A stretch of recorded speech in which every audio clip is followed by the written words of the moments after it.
As you can see, the astronauts have egressed the airlock, or exited the airlock. International Space Station flying 263 statute miles over the Bering Sea.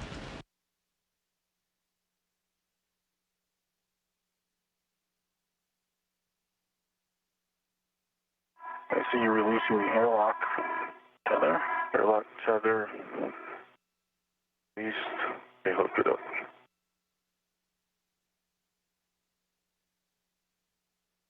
It's back into the extender. Roger.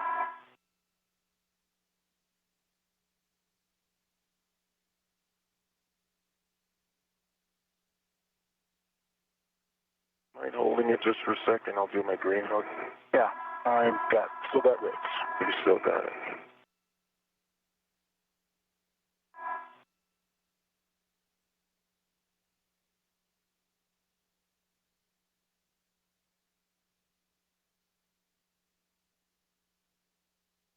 Okay, picking up.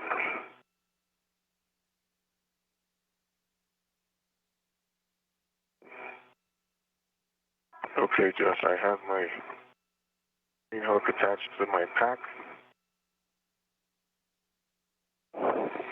Copy. On my BRT tether. Copy.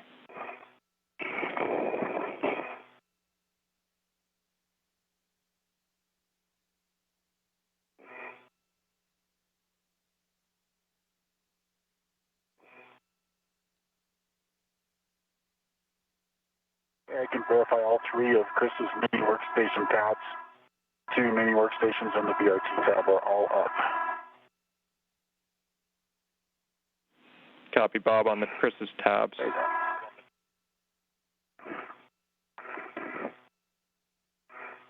Tethered. BRT. Okay, I have it, Bob. Got it. Release your go to release your tether. Copy.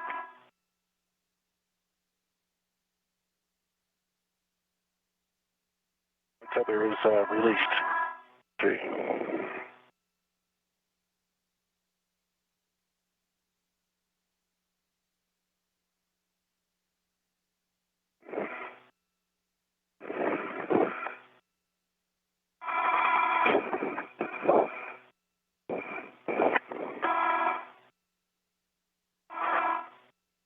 Back away a little bit so I can see you. I see you on your safer handle. And my manual isolation valve is down as well. BRT tabs 2, or mini workstation tabs 2 and 1 BRT tab, both are up. Okay. And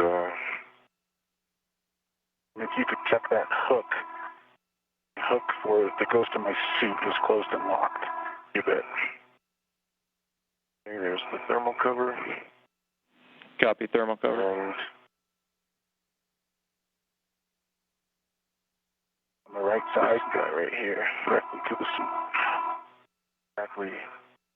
I couldn't see it. Okay. Confirmed. Bob's right waist tether is closed and locked on his ring. Copy, thanks, Chris. Got a good green light on your WVS. In. You as well. Green light for EV1. Copy, Chris. And looks like the last check we need is a confirmation on Chris's reels, both of them unlocked.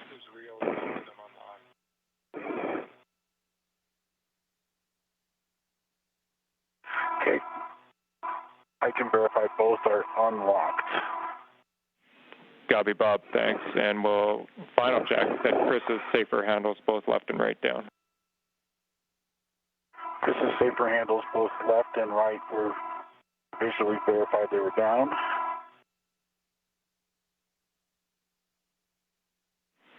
That's a good hand. Copy, Bob. Thanks for that. Everyone down here is ready. Your go to translate. You'll be stopping to take out both of the adjustable fair leads.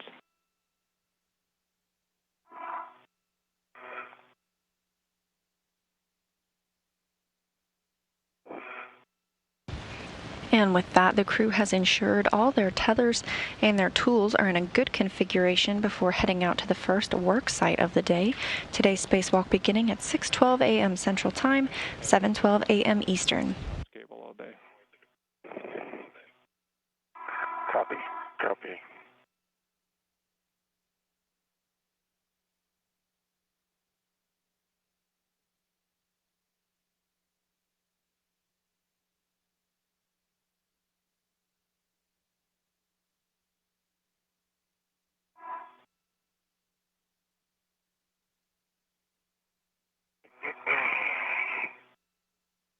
Okay, moving out slowly.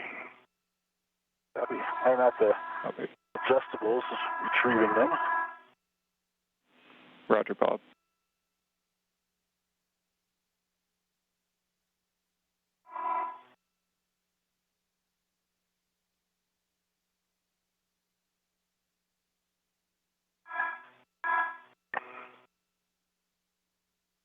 Another short handover as the astronauts head out to their first work site of the day at the mobile base system.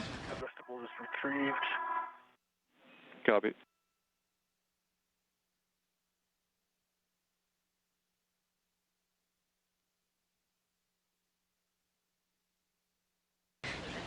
It's at the mobile base system that the astronauts will install the RITS, or the robotic tool storage.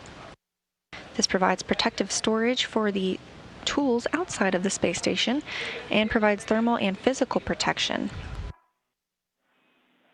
This is a permanent installation to the mobile base system.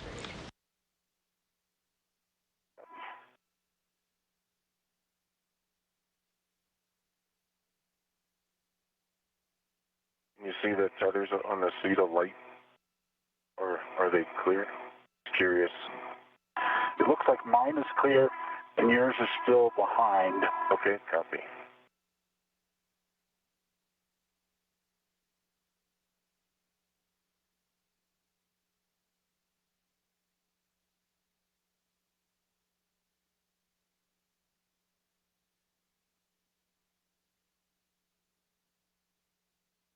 Getting it, or I'll wait for you to go outboard of it, and okay. I think I just need to rise up a little bit on the, or make it better wiggle it. Copy.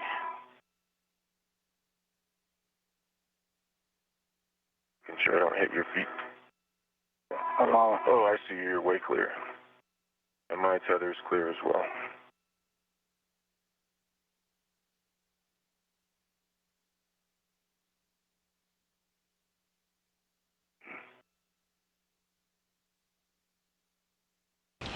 You can see there, floating beside Chris Cassidy, is the RITS.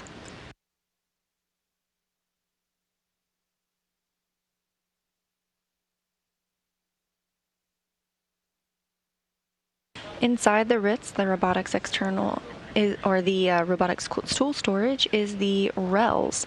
Those are two robotics external leak locators. The RELs can be picked up by the Special Purpose Dexterous Manipulator, also known as Dexter. It's essentially the hand of the Canadarm2, and they can be used to detect ammonia leaks on the space station.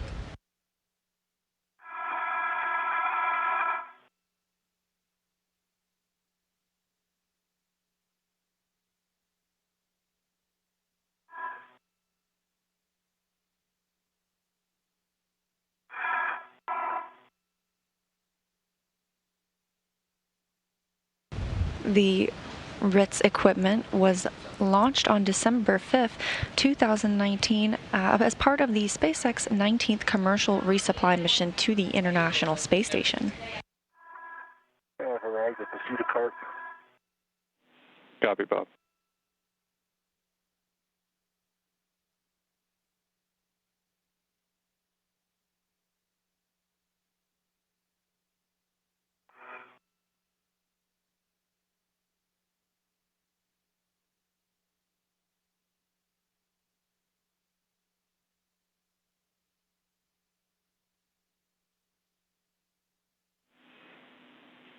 Bob, once the bag's stowed, your next stop will be the MBS beam near WIF 15, and a heads up, there are MMOD strikes there.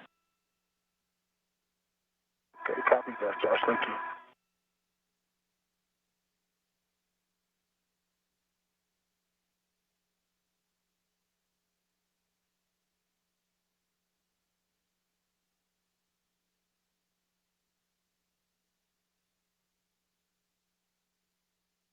Installation of the robotics tool storage, or RITS, that we will see today makes leak location much more streamlined, as the RELs that are currently inside were originally stored inside the space station. Copy, Chris. Having them stored outside of the space station helps astronauts avoid going on an extra spacewalk.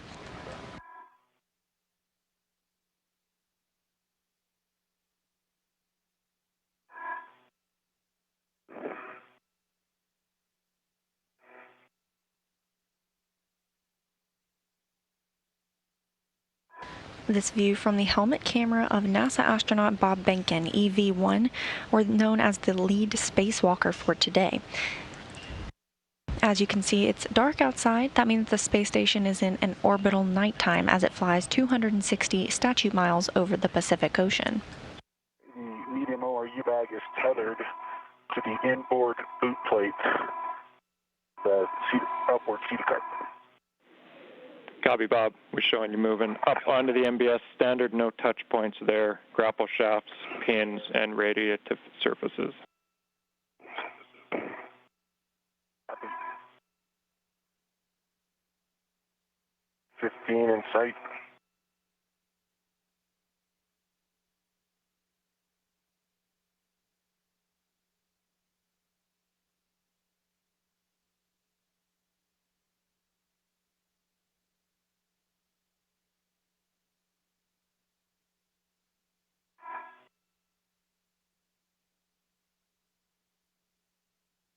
Adjustable onto the medium ORU bag so that Chris will have it.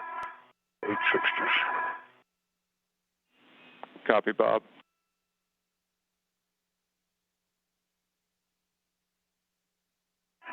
I've got Ritz with 15. I'll wait for Bob to help me verify clocking. Copy that, Chris.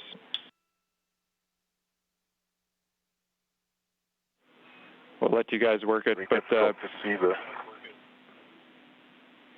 You can see that the handrails are parallel to the beam. From my work site, I can't tell that the black lines are lined up. Behnken has reached WIF 15, or Worksite Interface 15, so now the astronauts will begin putting on the RITS, installing it to the Mobile Base System, the MBS. Actuator is in capture. Actuator is in lock. And giving you WVS for your guys to confirm. We copy already locked. It's pretty dark on the WBS right now, but we're trying to look. Thanks. Okay. I'm going to keep my tether on it just in case we need to move it a little bit.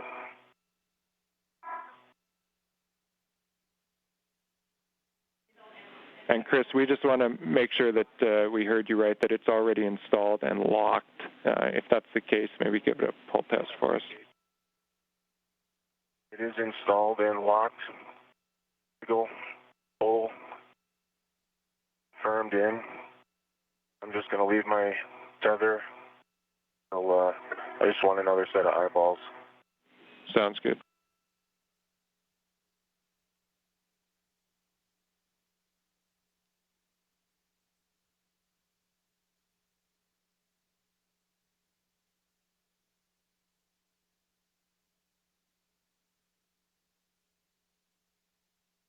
Bob, I can't tell the clocking marks, but it looks like it's in the right orientation with the beam. Just want you to. Yeah, the clocking mark that I see looks aligned correctly to me. The handrail is aligned directly with this piece of structure on this side, and my handrail too. The double line is kind of 90 degrees counterclockwise from the width. The line that I can see. Yeah. It looks like it's in that proper orientation to me. Me too. It's the width 5 and width 15 lines. It's a little bit deceiving out here at night. And to me, this looks like exactly the orientation that they're looking for. Yeah. And the cables are, I agree, locked. Do we agree locked? Yep. All right. All right, I'm going to release my tether if you guys concur. Agree with releasing your tether. It's locked. Okay, tether's released. Fully installed.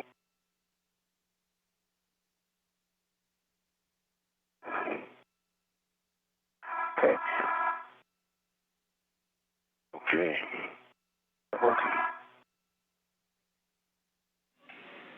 Okay, guys, and we're still not able to see much, but with all your words on the double black lines, we're happy. That sounds like a good install, so we'll proceed with cable routing. Copy that. The cables look right next to you, correct? I see the connector here. Connector's right there. And that connector cap looks tethered to me.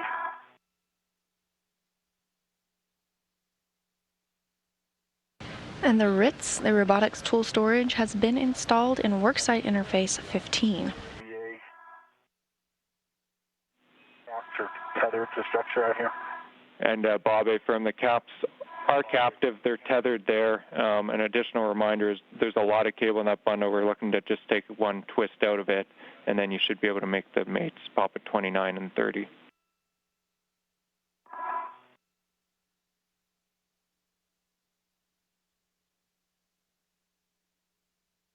All right, Bob has the cap removed from EVA 2. EVA number 2. Copy. That should take Papa 30 as the mate. Papa 30 to EVA 2. I see that. You agree, Bob? I agree.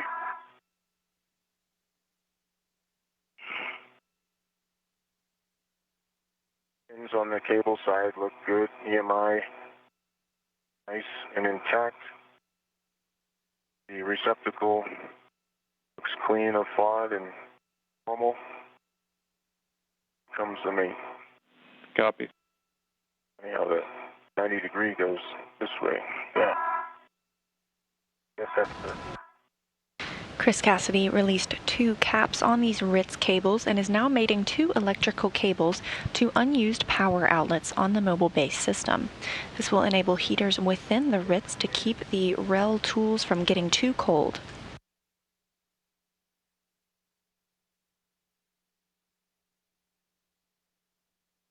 Grab this guy.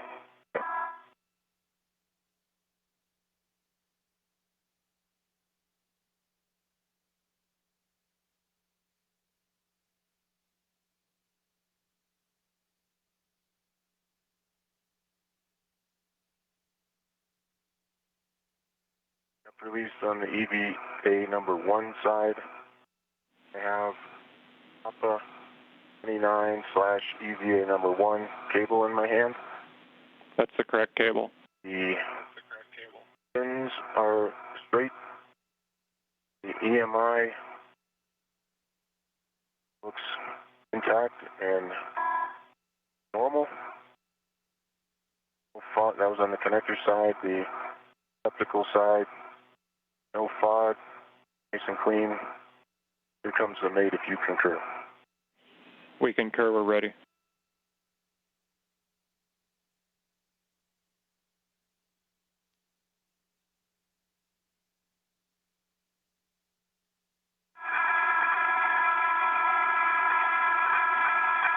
Rails over center. Cables mated. Copy, Chris. So, Chris, I'll have you stand by there. We're going to put some checkout steps in work. And, Bob, your call if you want to stay and assist. Otherwise, you're more than welcome to start heading out to the IEA. Okay, I'll go ahead and head on out. I'll retrieve a camera from the medium ORU bag on my way. And then looks like there is a pretty good The cable's pretty well stowed, so that long wire tie is going to be the thing you have to stow, not the cable.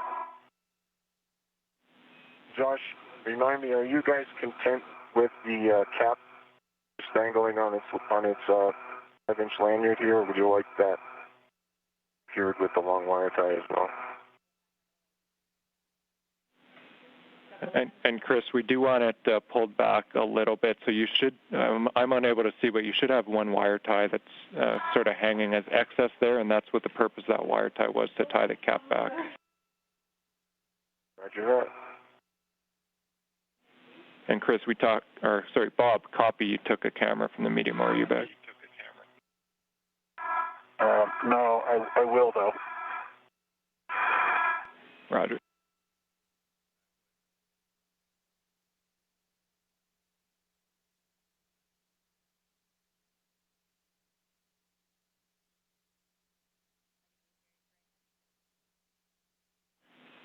And Chris, just some more words on that cleanup. We do want to tie off both caps, like we mentioned, and then just looking to bundle any excess cable slack onto the Ritz wire ties so that it's all bundled nice and tight. Okay. All of that is in work. Thanks.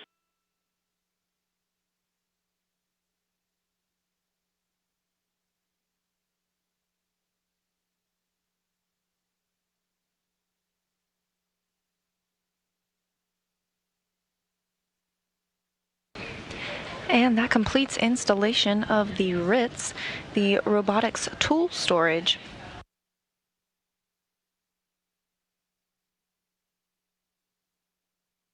That completes the first task of the day. Meanwhile, Bob Behnken has moved on to a cleanup at the Integrated Electronics Assembly worksite that he and Cassidy worked on last week and in the previous battery spacewalks. Requirement for you to look at lights 1 and 2. They're on. We can see them. Chris Cassidy will move on to remove an H fixture, and later Bob Behnken will do the same on a separate H fixture. And to take you through those tasks, I'm going to toss it over to my colleague Shaniqua Vereen.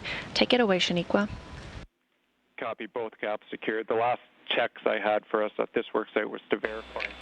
Good morning. I'm NASA Shaniqua Vereen. We are now 40 minutes into the 231st spacewalk in the history of the International Space Station's assembly and maintenance.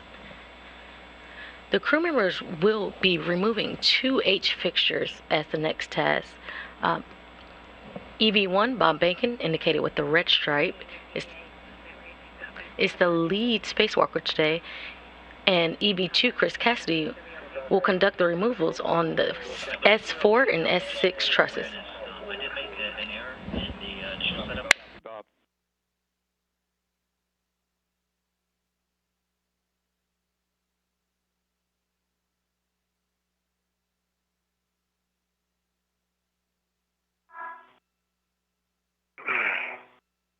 Josh, is that a good checkout on Ritz?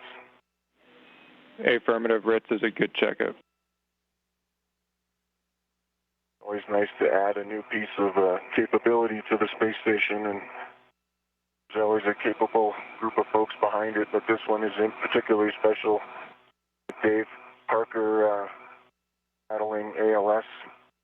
Wonderful to see a project that he's been involved with from the beginning. To see these lights illuminate. Congratulations, Dave.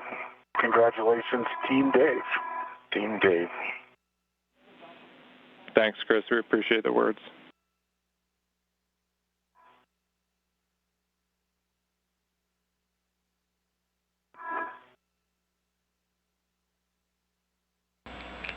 NASA astronaut Chris Cassidy will begin making its way to the 1AH fixture on the S4 truss, while Bob Behnken will remove the 3BH fixture on the S6 truss a little later. His first task will be to clean up the worksite of the previous battery EVA at the Integrated Electronics Assembly. And Chris, before you do leave the worksite, we'll just take as much WVS survey of the worksite, and particularly the cable routing, as you can. Okay, copy.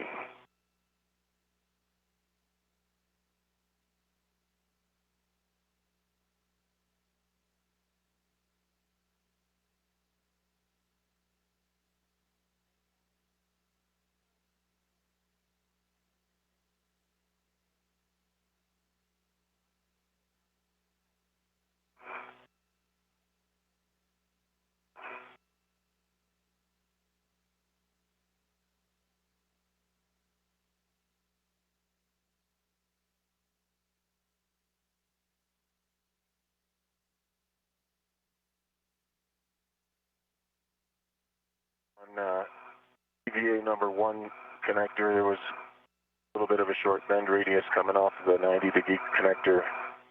Just loosened that up and have that in WV miss. I think survey's complete. Copy, Chris. We saw the bend, and we concur. And the bend radius on the EVA 2 side is nominal, looks good. All right, I think I captured it with the camera pro and on my camera. Copy, Chris. That about wraps up Ritz. We'll take a glove, hop, and gauntlet from you at this time. Dry, gauntlets in place, gloves, pristine, no change. And you probably need a gauntlet inspection from me. Both gauntlets are up. Yes. Thanks, Bob. Chris, with that, you'll be picking up the medium ore U-bag and heading out to your next work site. H-Fix. Roger. Roger that. Ore U-bag, H-Fixtures. That's correct, and as a reminder, we'll stop at the anchors for Chris and just take a confirmatory on the hooks and locks there.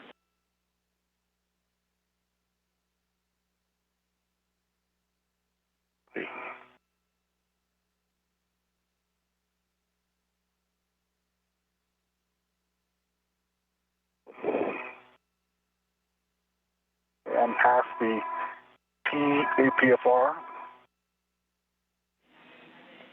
Copy that, Bob.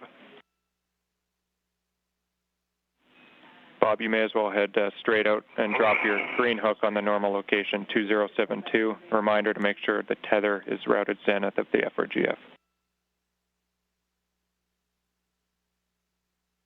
Say that again. Reminder that the tether is how? Yeah, that it's routed clear to the zenith of the grapple fixture.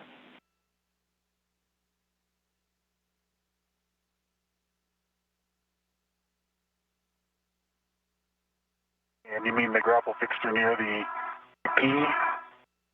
Apfr? Affirmative. And say again, which part of the grapple fixture? I heard minutes, but that doesn't mean anything to me.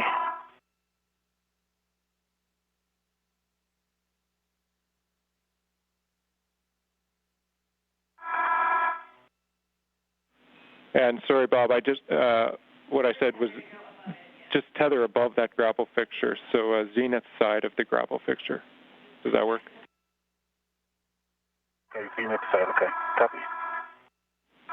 I may have said zenith and zenith side.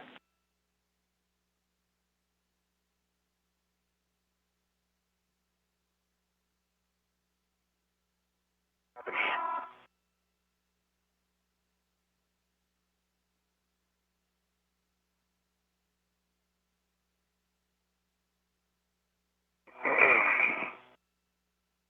Working on the ore U-bag.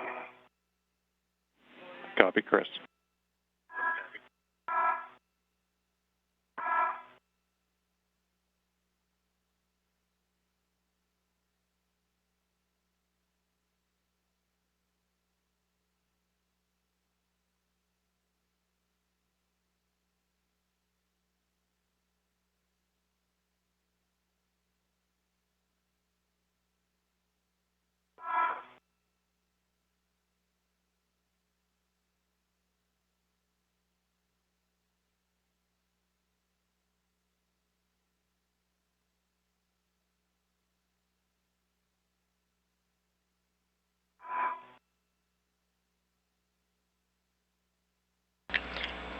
Crew members are currently about 15 minutes ahead of schedule. They're now heading to the H fixtures where they will be doing the removal for future power system upgrades.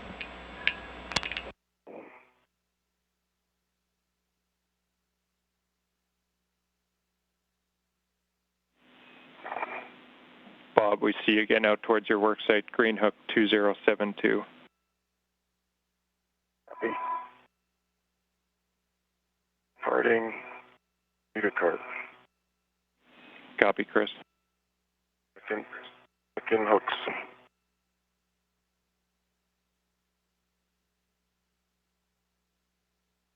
Okay, fine.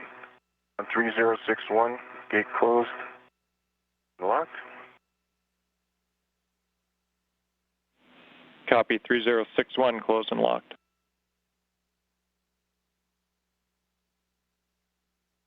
Zero 0, Bob, closed and locked.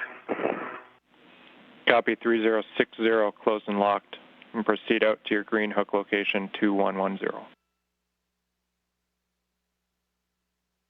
2110. Good words.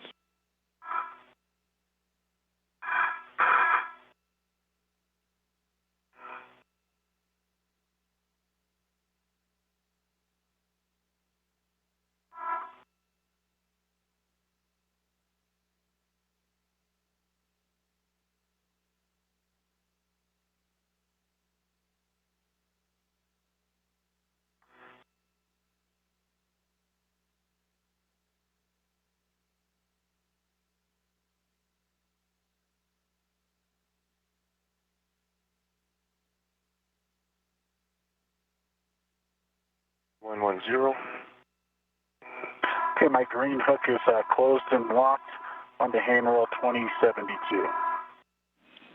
Copy, Bob. Closed locked on 2072. Before we get going with the IEA cleanup, we'll take a glove, hat, and gauntlet for Bob.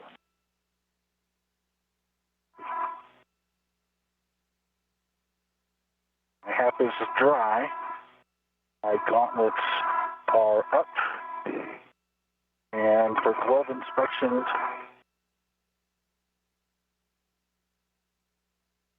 my left glove looks to be in similar shape to when I parted the airlock. The black remaining on the index finger that we didn't retrim because it was mostly adhered. And on the right side, it's in pristine condition. Something different between my left hand usage and my right hand usage. Copy, Bob. Good checks. We'll start up with the cleanup of the IEA, and if you want, you could also place any adjustables, the fair lead adjustables that you picked up earlier. If you wanted to now, you could put them in the Acrylock bag. Okay. I did drop one at the medium ORU bag, and so I just have the one at this point and go from there. So I'm already at the one side of the IEA, so I think I'll go ahead and take the gap spanner here and then work from here with the gap spanner to get it stowed in the Acrylock bag to start. Bob, we concur with that. Order your discretion. Just looking to clean up both gap spanners and 4 scoops. Okay. All right, I have the GoPro on structure, one handrail away from 2110. I can get you the number in a second. I'm working on my hook on 2110. Copy, Chris.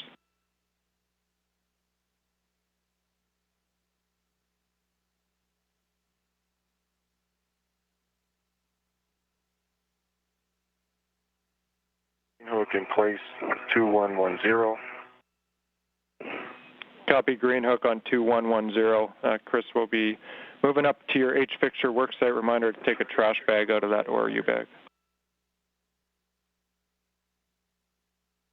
Right, let me get the ORU bag here, down here.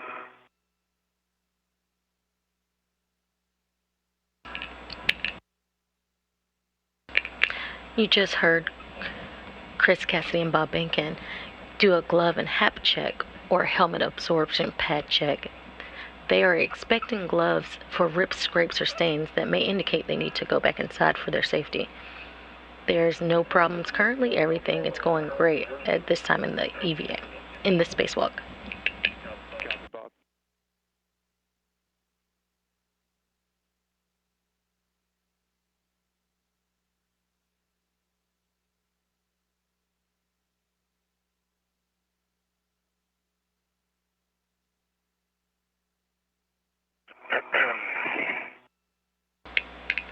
We are currently in a handover. As you can see, you are currently seeing a view of the International Space Station Flight Control Room.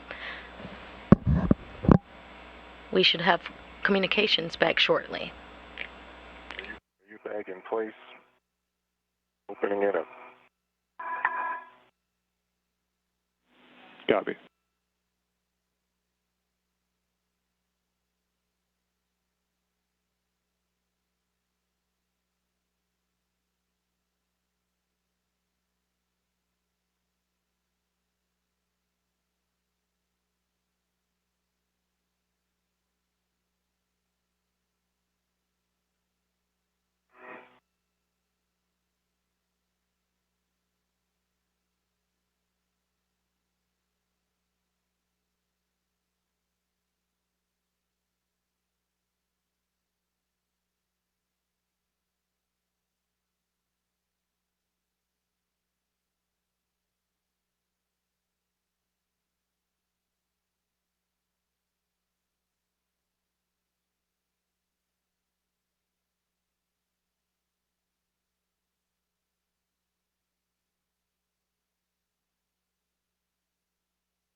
Bag.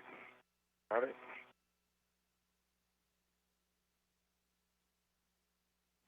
Copy, Chris.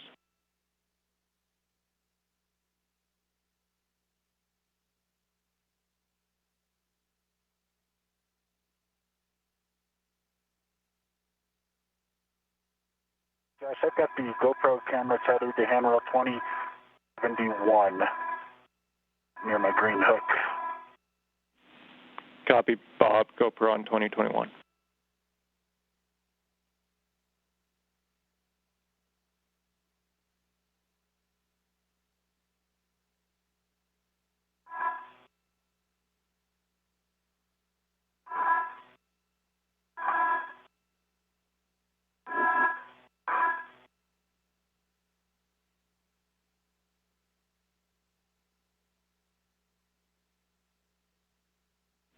Handing over in 15 seconds.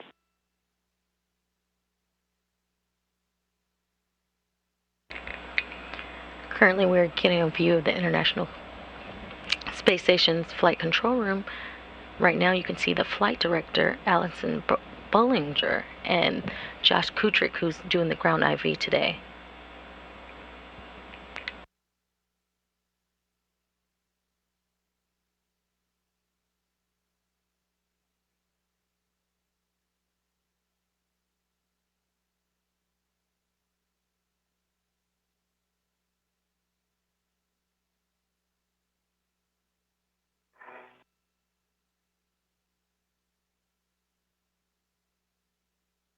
Okay, climbing on.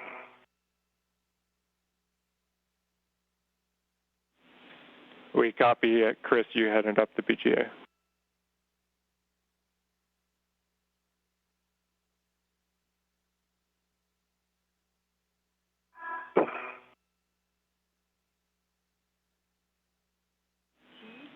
And Chris, maybe as you move, it's a good time for some of the words. We're going to be working with Fairchild fasteners.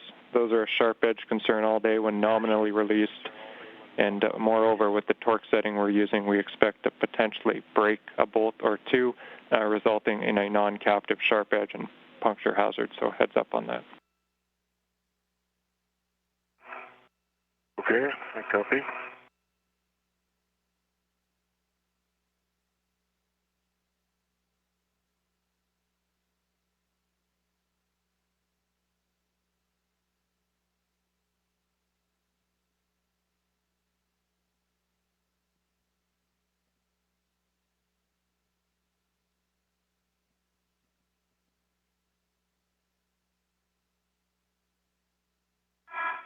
All right, guys.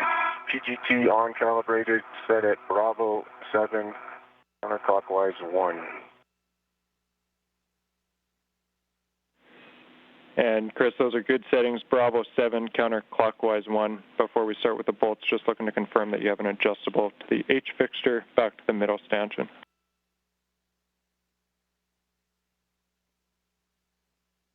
Going in right now.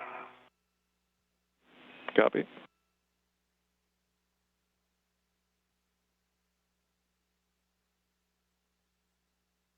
Tighten marginally. A little bit of gear. The International Space Station is currently flying 270 statute miles off the coast of Argentina.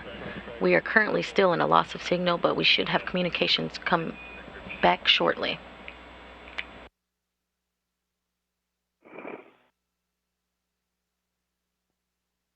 My trash bag on the inside, I'm just going to put it to the outside.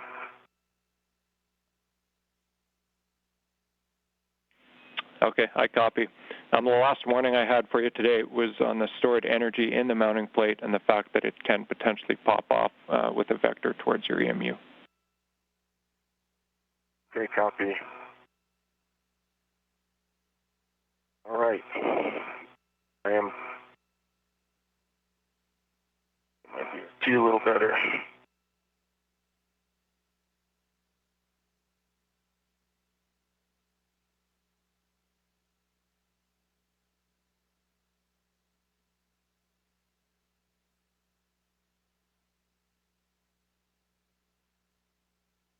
One turn complete on bolt 1. I heard 2 turns on bolt 1. Get that copy. One turn complete on bolt 1. 1 turn.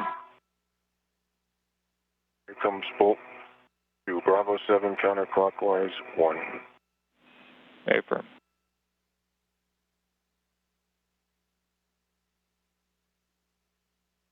One turn complete on bolt 2. 1 turn on bolt 2. Copy. Here comes bolt 3.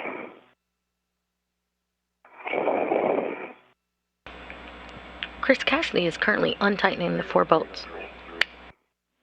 Copy. 1 turn bolt 3. There's your hour mark. 1 hour. We're working towards a 6:40 PET. 15 minutes ahead. Limited by MEDOX on Chris. Copy. Copy.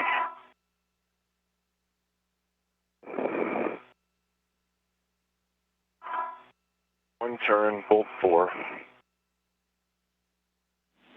Copy. 1 on bolt 4. Hey, Josh, I think I'm going back to bolt 1, but let's confirm with you. We may as well go to 1. Order is actually your discretion here, but what we are looking to do is all 4 bolts again, this time turning to a max turn count of 12, so no, up to 11 turns on bolts 1 through 4.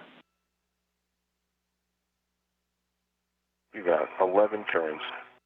Maximum total turns is 12. Good read, Beth.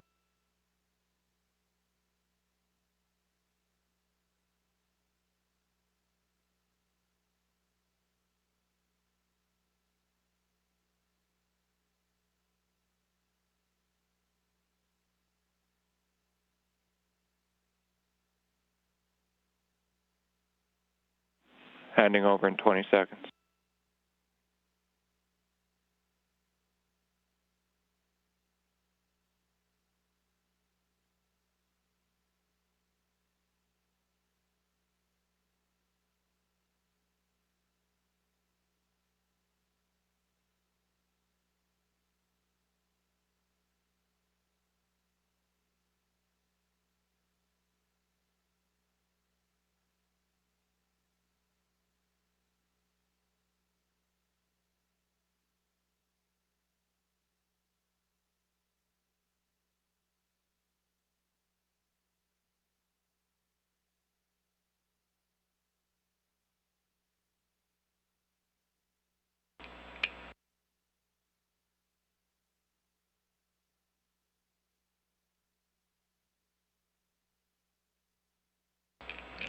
Cassidy has made his way to the mass canister where the 1A H fixture is located.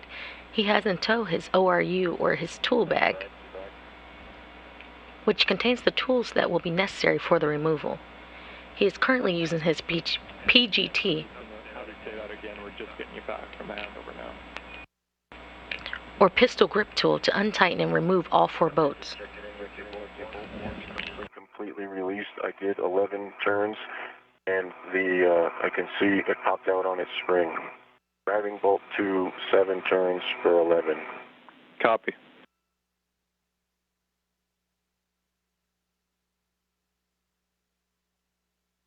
I've retrieved the outboard gap spanner. It is back in the coolant bag.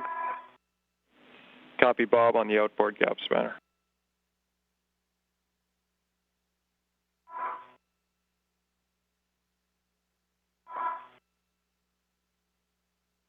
Bolt 2 completed 11 turns. It has popped out on its spring. Both bolts 1 and 2, very smooth, low running torque the whole drive. Okay, we copy those words, 11 turns on 1 and 2. Roger.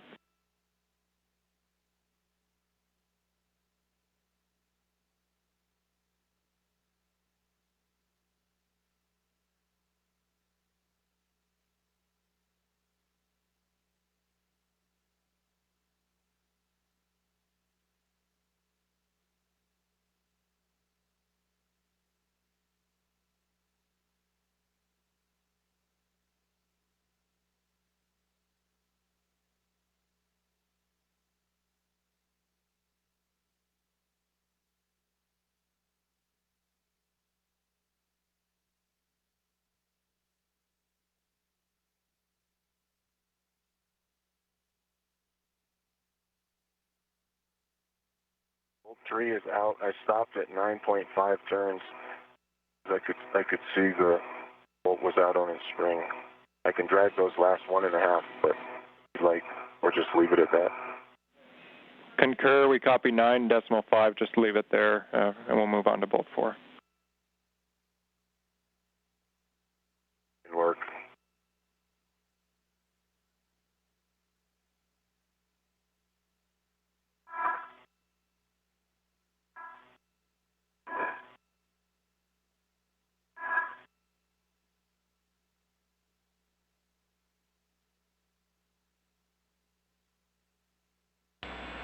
As you just heard, Chris Cassidy now has 3 of the 4 bolts out. After removing the 4th bolt, he will attempt to pry the H fixture away from the GSE pad or ground support equipment pad with a combo wrench.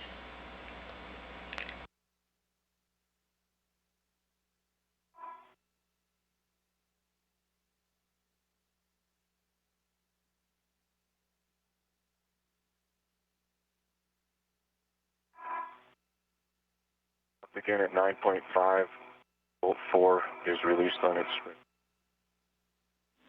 Copy 9.5 on 4.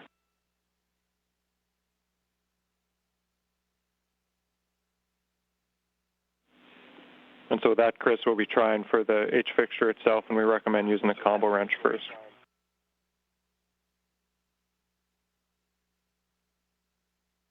Copy that.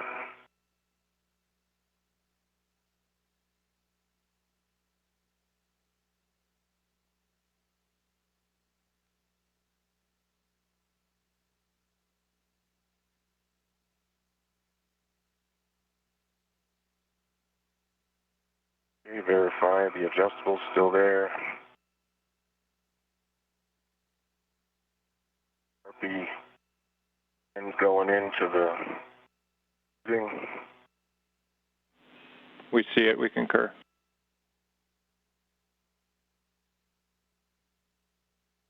Attempt 1 complete.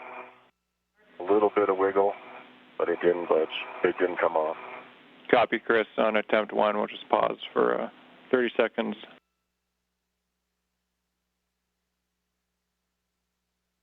$119 to go. Yep. We concur, and we think... Retrieve the second gap spanner change. Copy, Bob.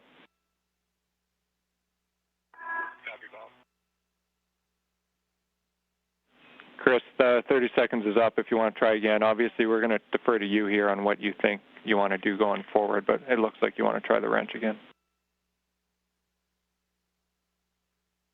Yep, I gave it an impulse that time, and attempt 2 fleet, I'm going to go down and get the, what they're called, plier tools. Pliers, yeah. We copy and concur.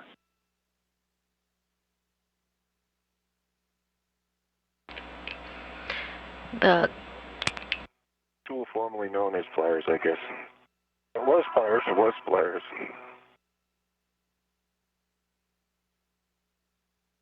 It's a plier, I guess. Mm-hmm.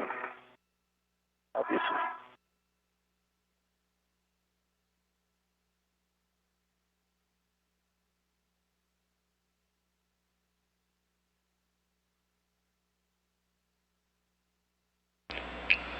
If you recall, this is the second attempt at removing the H fixture.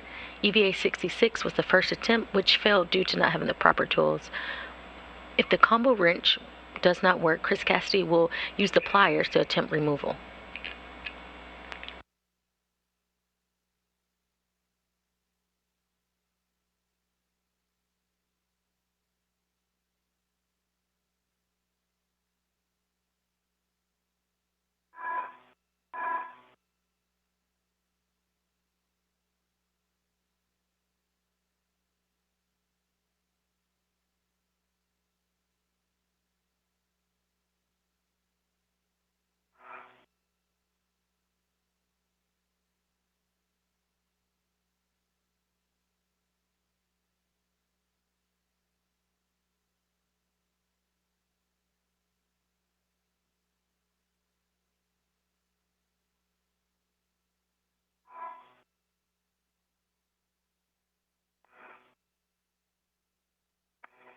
Okay, both gap standard teams are back to the crew lock bag. I'll start recovering scoops.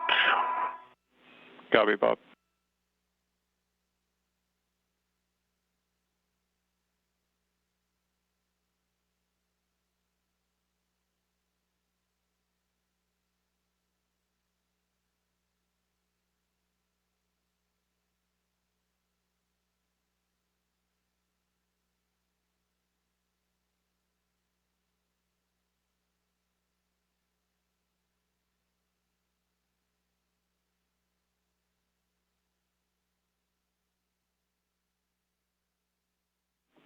We're getting good video, Chris. It looks good to us. We had to push quite hard on those pliers to get them deep enough to actuate the ball detents.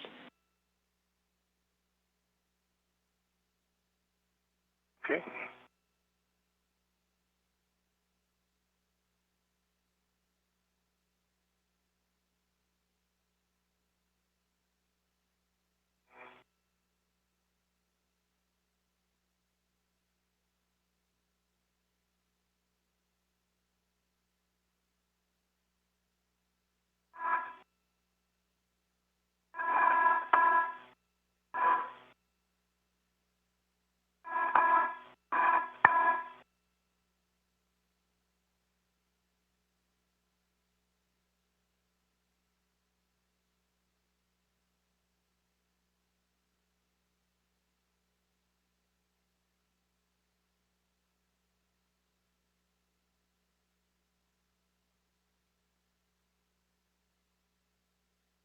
Released. Job. That really looks good. Thank you. Money. And I think we'll want to, any words you have right now while they're fresh for Bob and for us would be appreciated on what did it.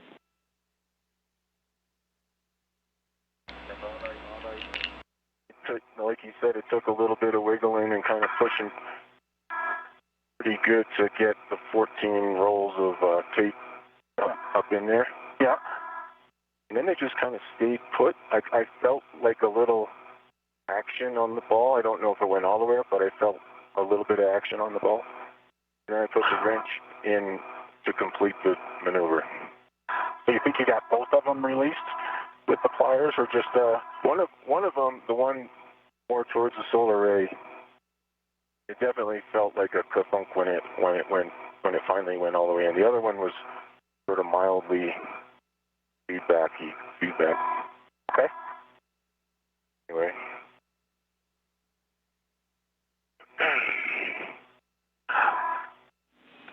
And we copy all, Chris. I think the way the timeline's shaping up here is we'll clean up your present work site and then just end up repacking the ORU bag and taking it out to the other H fixture where we'll do it together with Bob.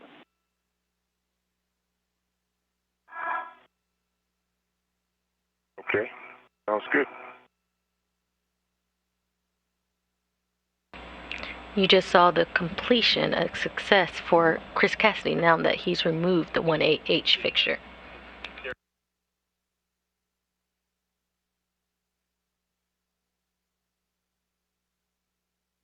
Yeah, that was a pretty slick use of available tools on the space station. Nice work, you guys. Copy. Thanks. Fingers crossed for the one to go.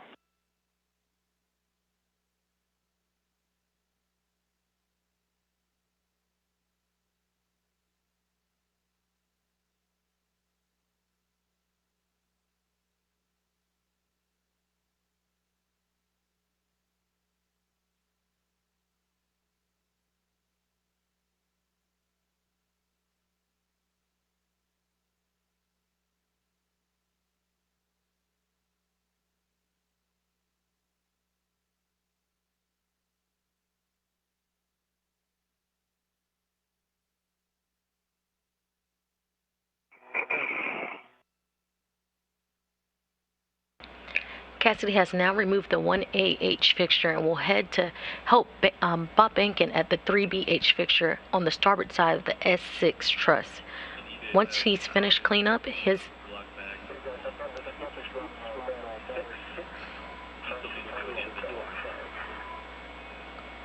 Copy, Bob. Thanks. Should be two more.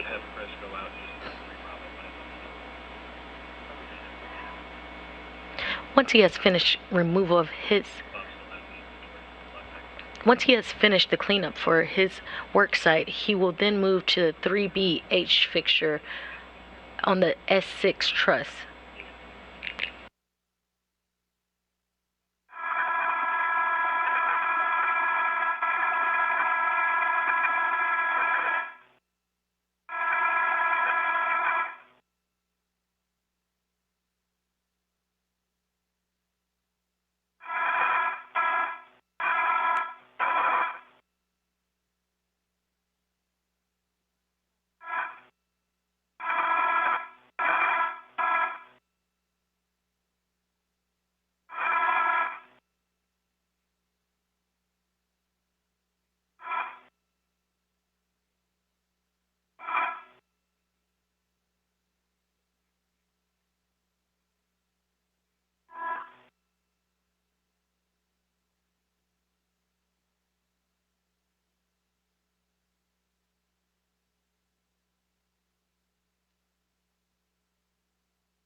Josh, I've got the final 2 scoops for the crew bag. Copy, Bob. We should be ready to inventory that bag when you are. And Chris, I see you cleaning up the bag. If you get ahead of us, a reminder that we want some GoPro or camera imagery of that GSE pad before you leave your work site. Okay, you bet. Okay, so Bob, whenever you're ready, we'll do the inventory next.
Okay, Josh, on the outside of the bag, there is a large, small, adjustable tether and a small, small adjustable tether.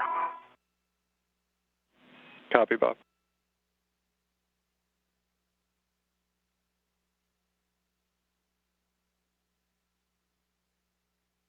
Inside the bag is a lot of stuff.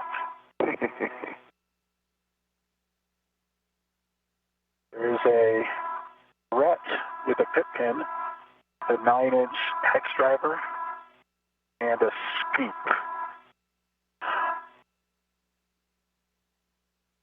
Copy. There's a long-duration tie-down tether with an integral long wire tie attached to it. Copy.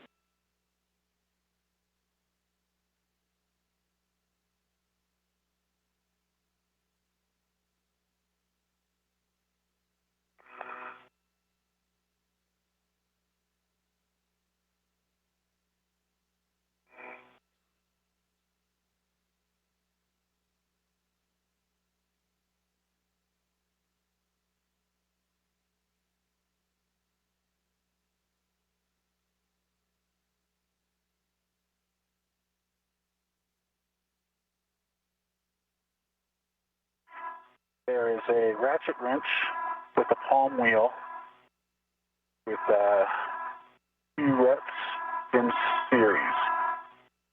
Copy.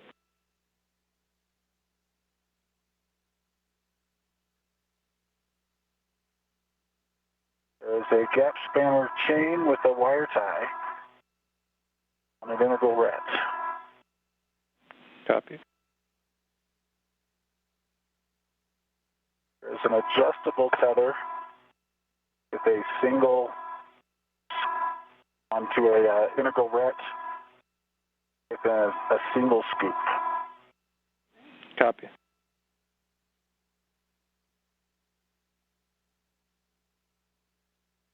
There's a second adjustable with a scoop, to an integral ret with a scoop and a gap spanner chain. Copy.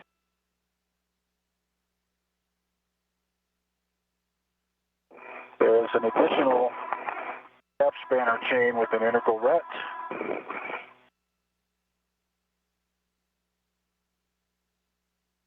And there is a ret attached to the inside of the bag.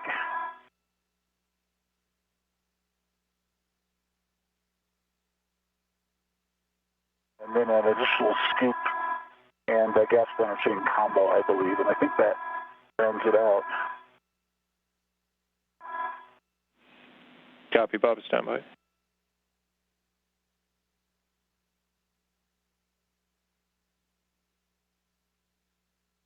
Actually, one of the gap spanner chains appears to be on a ret. I don't know if I reported that as integral or not with the sender in here.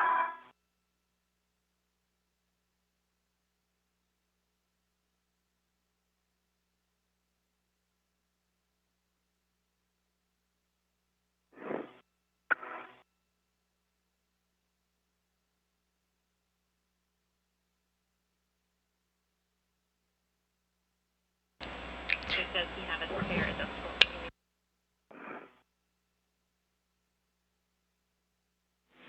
And Bob, we're still having a look here. Just give me 2 more seconds.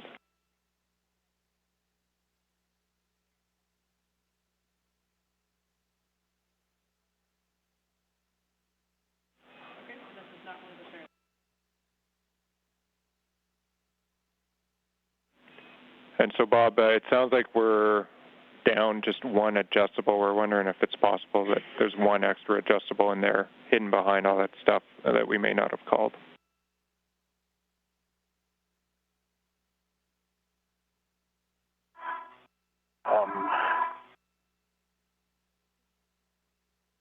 Each of the adjustables, I believe, is on a... How many adjustables do you think you have? To be... And in total, we're looking for 3 internal adjustable equipment tethers.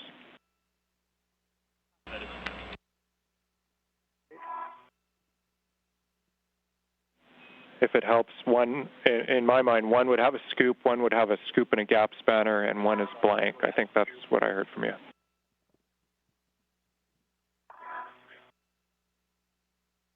I've got one with a scoop and blank.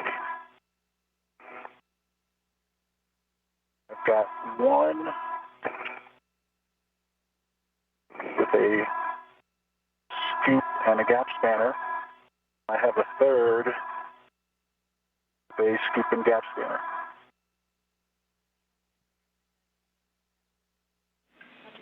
Okay, thank you, Bob. That solves it. We're good for you to pack the bag up. Okay.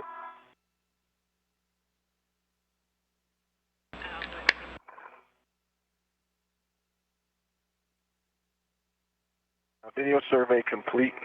Picking up the rebag and heading out. Copy that, Chris.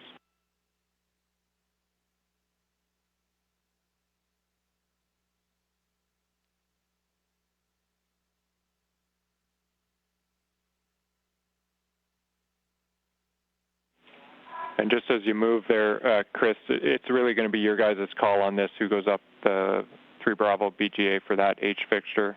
We still need to get the crew log bag bundled to an APFR.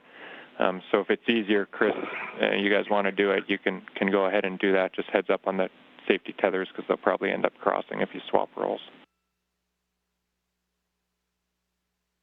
I think Bob should get to use the tools that he built. I don't have any pride though, Chris. If you're ready to go, either do it or take pictures or something, whatever you think.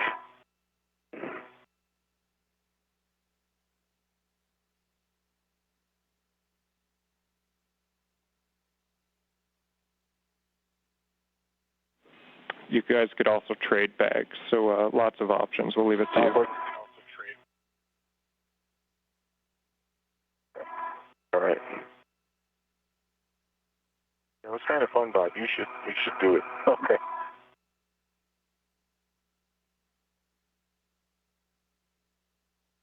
It was fun to inventory this bag. You should have inventoried this bag. I should do it, huh? You should do it. Definitely, you should do it. Obviously. Now with completed cleanup, Bob Behnken will head to the 3BH fixture to begin its removal. Cassidy is now available to assist now that his 1AH fixture removal has completed. Leave that back there. I'll take care of it. I'll move it over while you're... I'll just bring it down if that's... Oh, okay. Makes sense. Like one hook away from having it free, so yeah, may as well just bring it. Okay. I have a red on it, and I'm going to bring it down.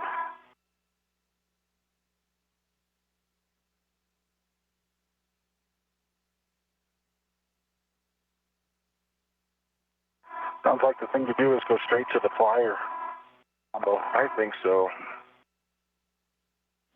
We concur. I think so.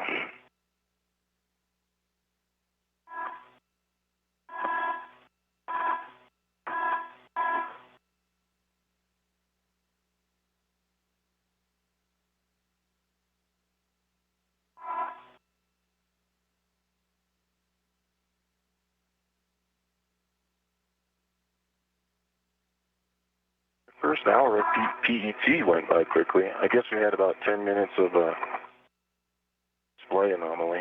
Yeah.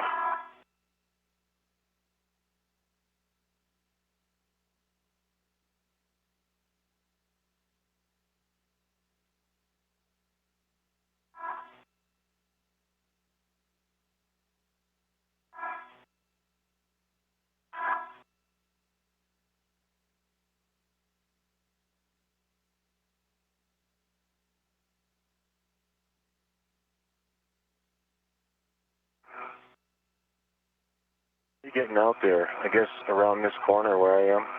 Maybe I'm in your way. Yeah, we'll have to manage the tethers here in just a second, I think. Okay.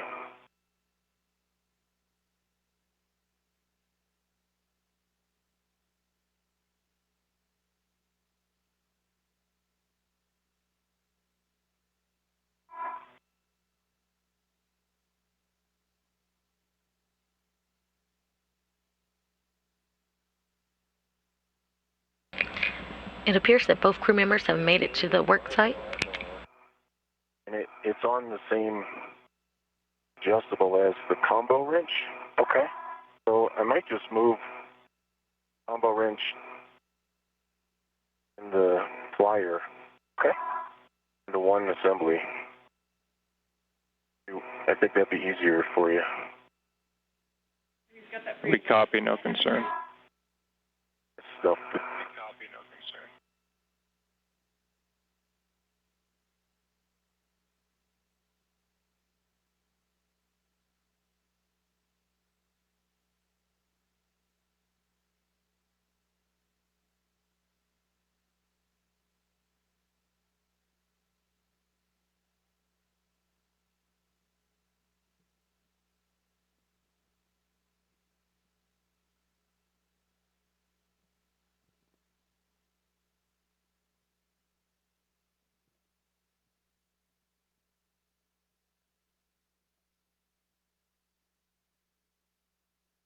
The crew bag is bundled onto the PFR. Okay, copy. Copy, Bob. And Bob, can you just confirm that that ingress aid was stowed? The ingress aid was stowed. It was stowed on the previous EVA. Copy, thanks.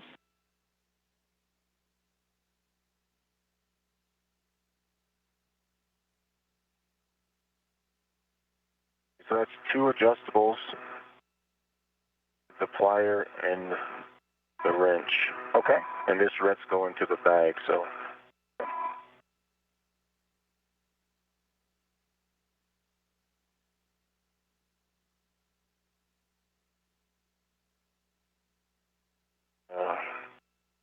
Okay.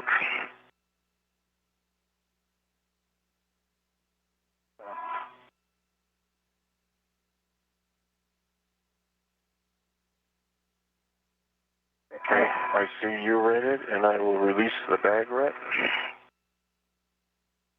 You've got it. Okay, I've got those tools, and then I think you need a trash bag. I've got a trash bag. Oh, that's right.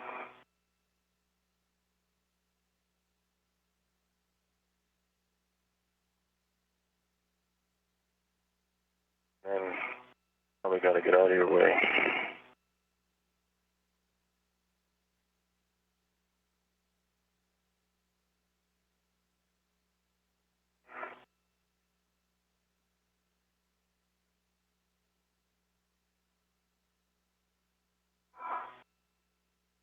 Yeah, I'm on the non-radiator side, yep.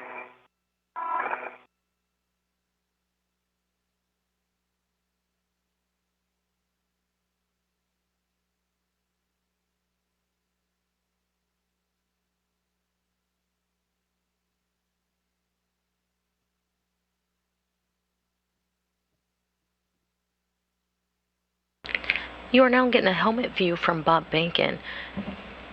Once they finish prepping the work site, the two will work on removing the 3BH fixture.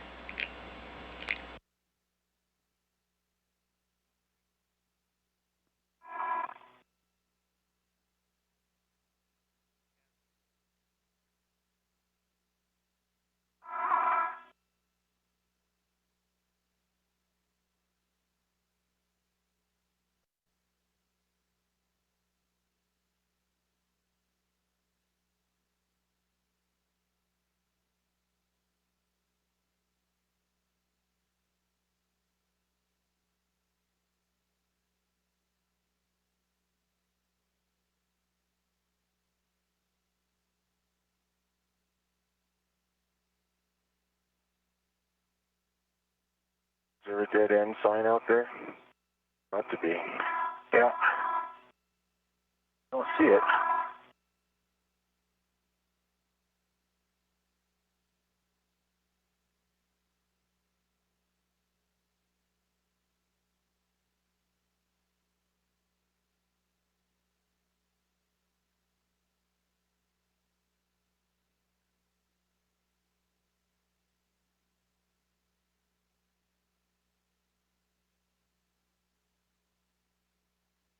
body position did you use? Feet kind of 90 degrees, like wrapped around, my belly wrapped around the canister.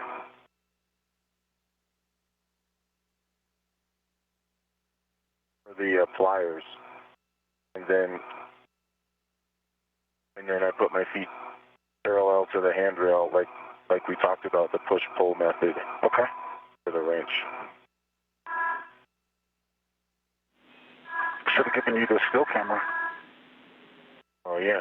There's a GoPro right by your left hand. Okay.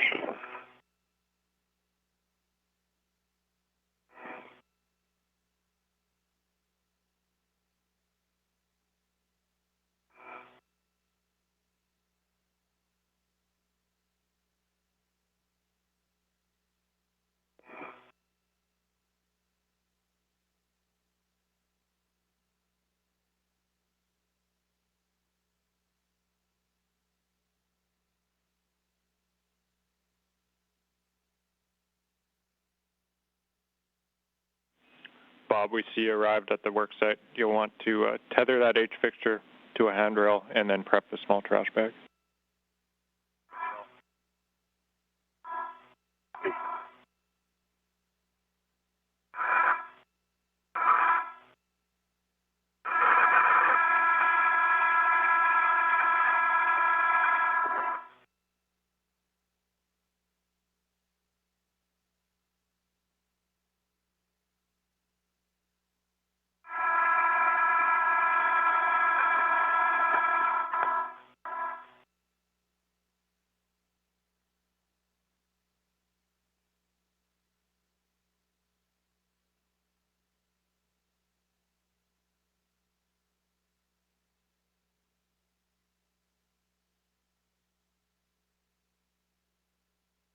The H fixture is tethered to the handrail. Copy, Bob. Put on the trash bag. Roger.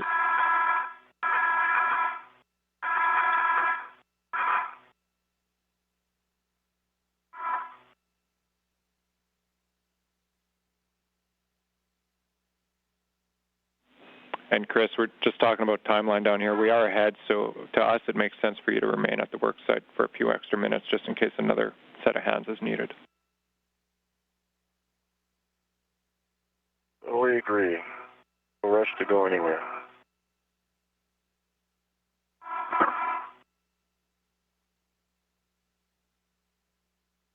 The trash bag is prepped. Copy, Bob.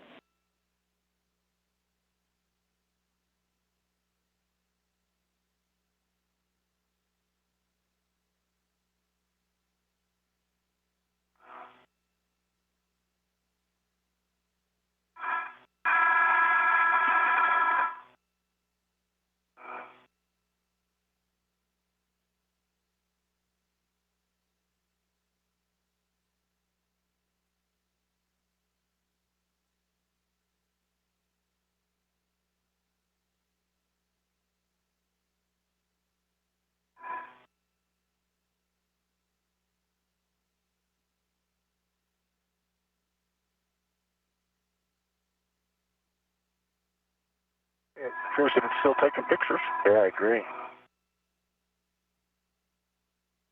We copy.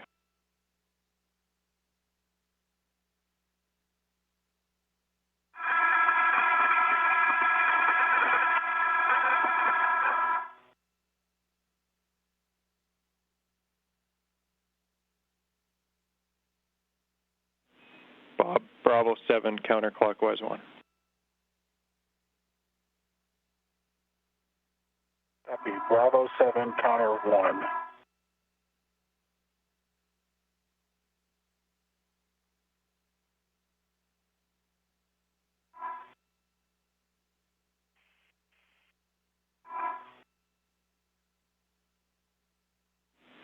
One to two turns each, just breaking torque on all 4 bolts initially.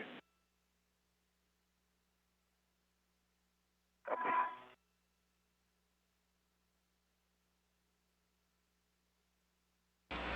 Now at the 3BH fixture, Bob Behnken will go through the same procedures as Chris Cassidy, untightening the 4 bolts with the PGT and using the combo wrench and pliers to pry the fixture away from the GSE pad.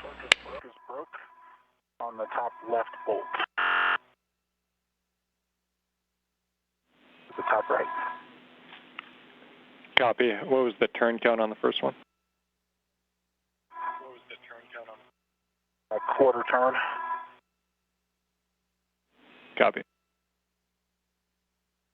A full 1 to 2.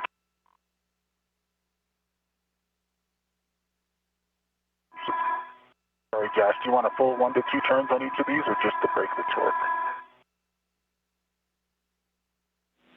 And Bob, as long as the torque's broken, you're fine at a quarter, so we're good to keep going. Top right is broken.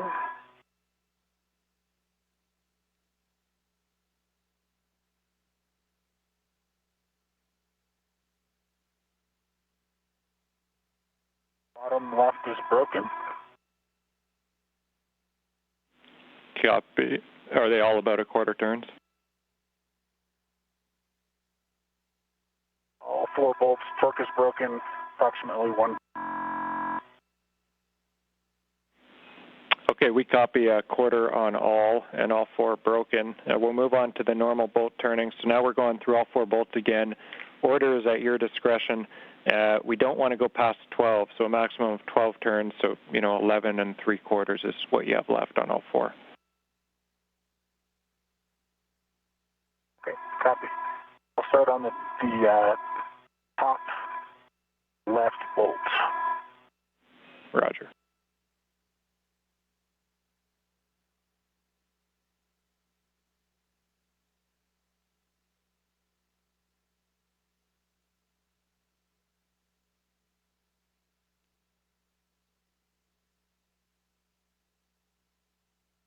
For you, Chris, these came off at about 8 or 9.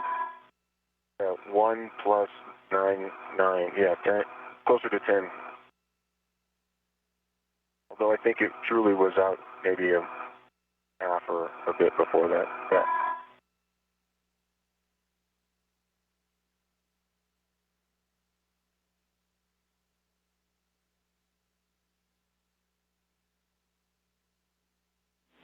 Handing over in 20 seconds. 8 turns. I got this one. Copy 8 turns. Top left is out at 8 turns. Moving to the top right. Copy.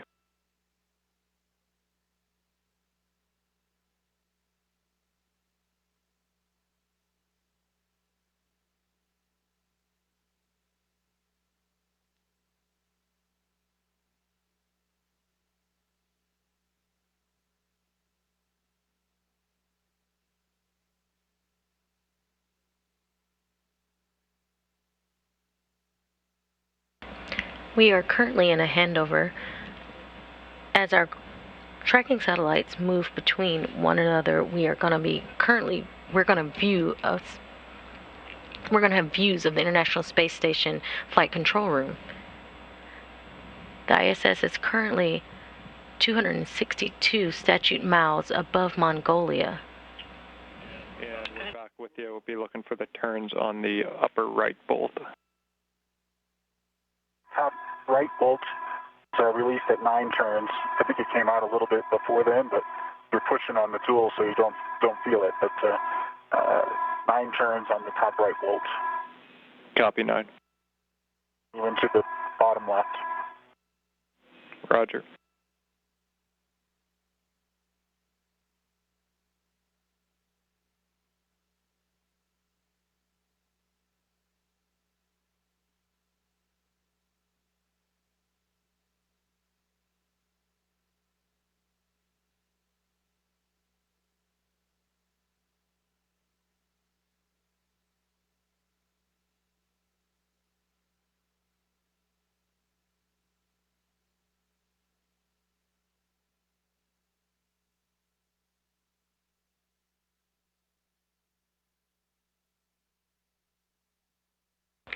You are currently going to view of Bob Behnken's helmet cam as he finishes up untightening bolts on the H fixture. Copy 8.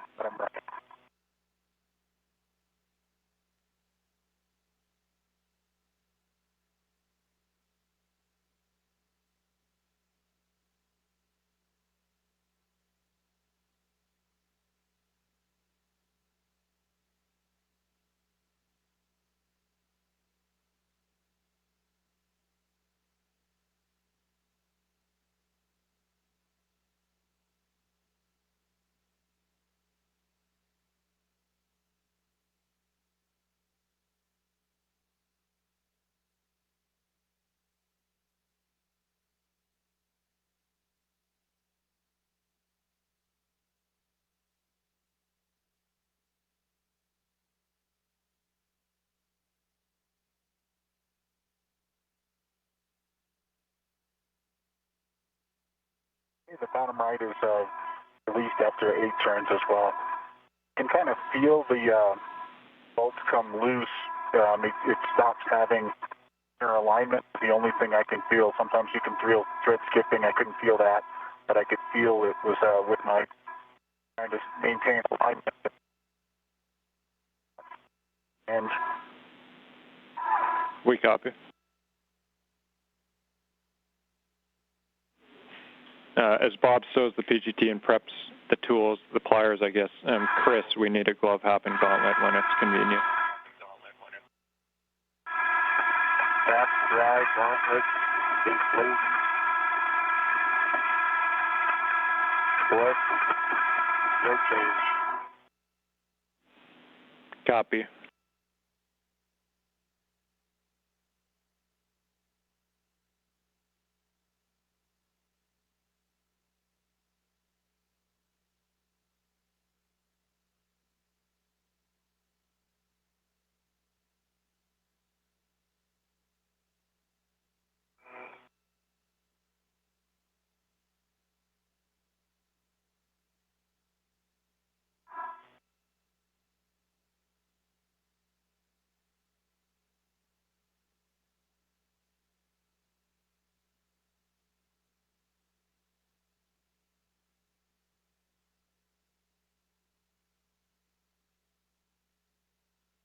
Did you put both of the pliers in? Yeah. And then go for the wrench after you felt like it was released, so you didn't try to stage the wrench at all? Seems like it would just float out. For me, the pliers were not going to go anywhere, but the wrench was going to float away. You know what I mean? Yeah. There's that sun again. Yeah.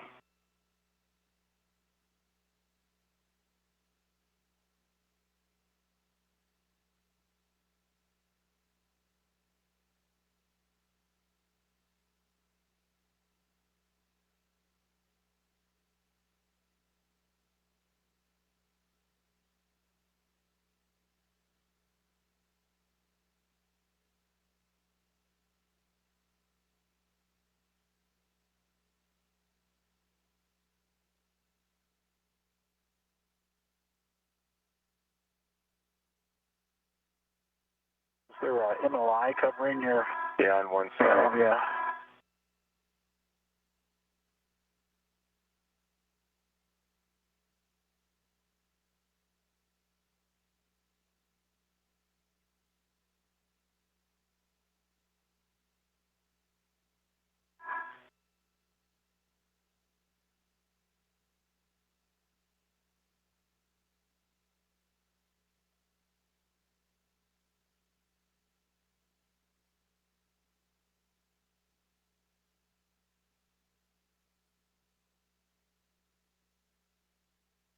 Did you feel it kind of slide? I think so. Yeah.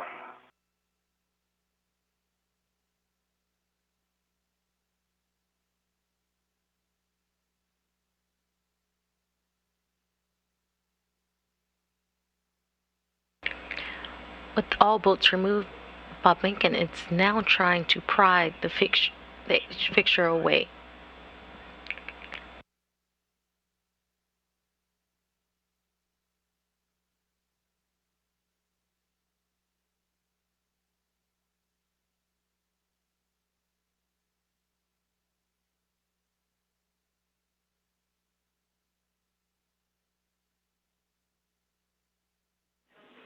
And Bob, same words that Chris and I were talking about. If it helps, it is deceiving to me how far in the pliers have to go. And in the WVS, it looks as though the top plier, it's free now, but where you had it, there's still room for it to go in probably another half an inch before it will engage the detent.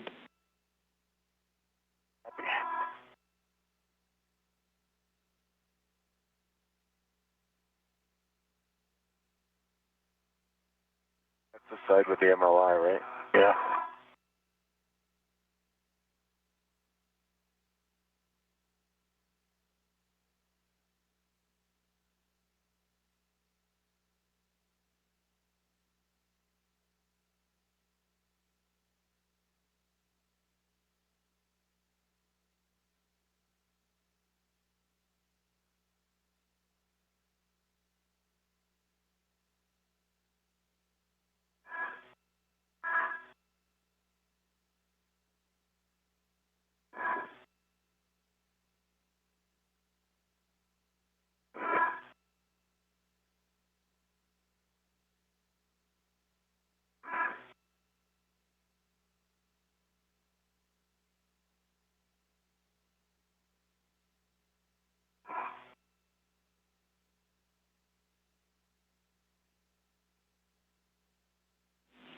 That top one looks pretty good to us now, Bob.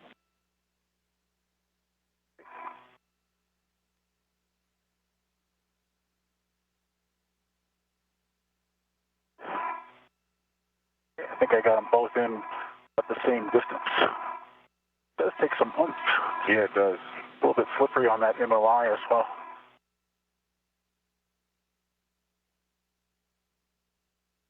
Okay, so now for the wrench.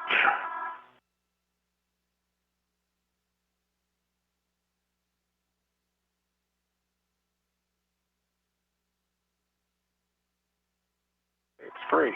All right. Nice. Good job with the tools, guys.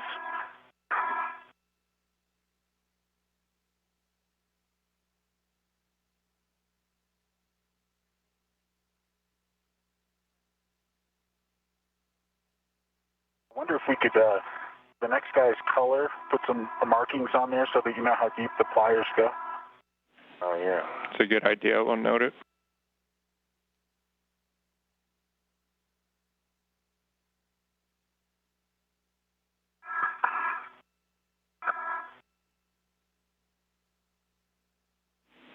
Same thing here, Bob. We'll be taking the H fixture back to the bag with all your tools, obviously, and just looking to get some good footage of the GSE pad before you leave.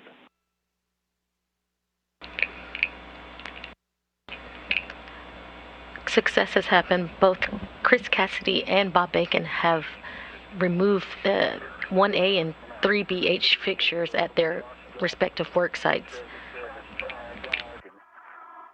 And I'll get you some good pictures as well. Sounds good, Bob. What do you guys think? Bob, you need a hand, or should I make my way back to the APFR and stuff? I think you could make your way back to at least back to your APFR. Okay. Right, and then Get that organized. Yeah, and then if you were gonna, I think we had talked about dropping a PGT there, so there's something to do. Might as well do that now, or you could just take it to the airlock, I guess.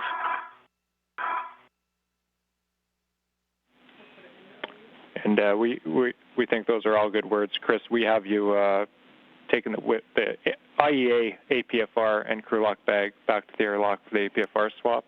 But if you did want to work in a PGT drop-off or setting up the APFR for Bob, that's all good too. Okay. I like the idea of the PGT just going in this bag. Medium ORU bag. That's what you're talking about, right, Bob? Yeah. Yeah. That's what it'll do. We copy PGT into the ORU bag.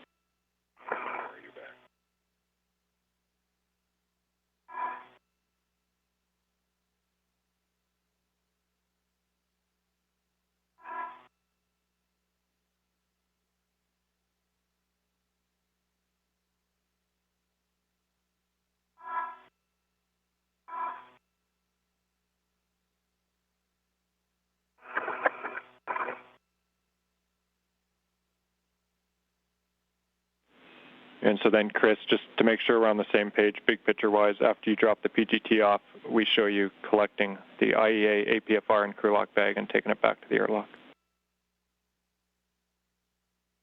I concur. Copy. And the one... Yeah, I've got several... Go ahead. Several photos here. I was just trying to manage the light from my helmet lights to try to give you something. But there should be plenty of pictures. Copy.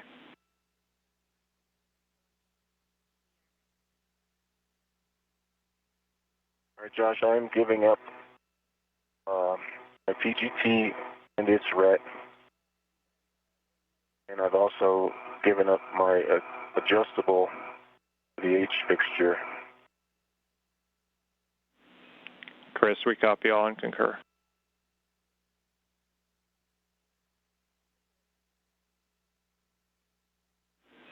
In terms of equipment, Chris, one reminder we had for you was the MUT end effector. We think you have the GoPro still on you, but that the MUT was left back, so we'll want to take that with us when you pass it. Yep, I got the MUT end effector and an adjustable from it on my body. Copy. and the pry bar is also in the bag. Copy, pry bar in the bag.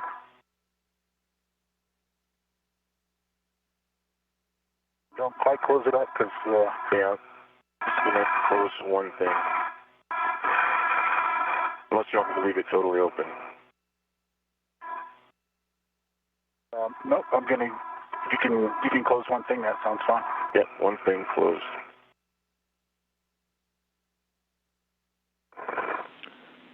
And then for Bob, in terms of the bag that you're packing, we will look to inventory that when it's convenient for you.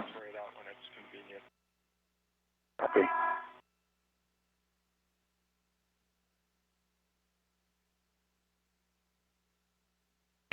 With the H fixture removed, Bob Behnken is now going to take pictures of the GSE pad or the work site that he's just removed the fixture.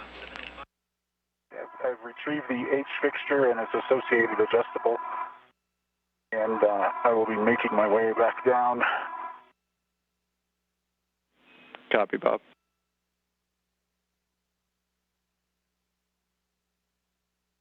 Bob, your GoPro is right next to the bag, and I did turn it off for that battery conservation. Thank you. Copy, GoPro off.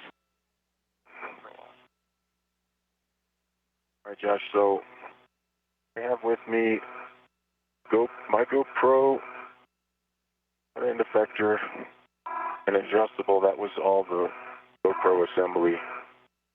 And I have, I think I've tagged up with you, but I've given up a adjustable and from my PGT and my PGT. Chris, we copy all. We're with you.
Ready to the APFR left bag bundle.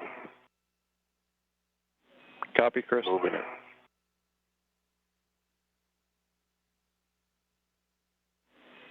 We copy. And for Chris and Bob, there's the 2-hour mark, 2 hours. We're approximately 15 minutes ahead on timeline. We have a 7:05 PET limited right now by Bob's Maddox. 7:05. Wow, that's a lot of, cherish that number, my friend. Yeah. 7:05. Affirmative. And with that timeline discussion, Chris, if you concur, we think you definitely have the time here to make your way out to the ESP2 with 5 for the APFR exchange. Okay, I concur. Bob, I'm going to head out unless you need something. Nope, I'm just putting tools in the bag and then doing the inventory that you keep not getting to do.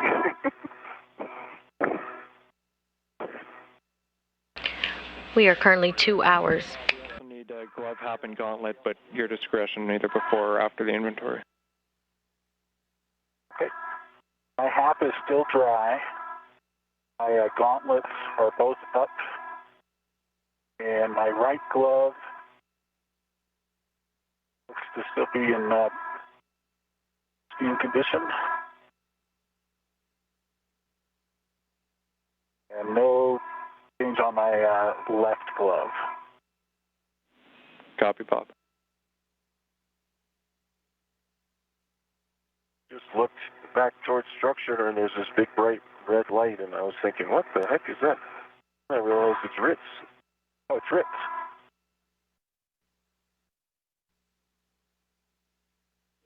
Affirmative, it's on.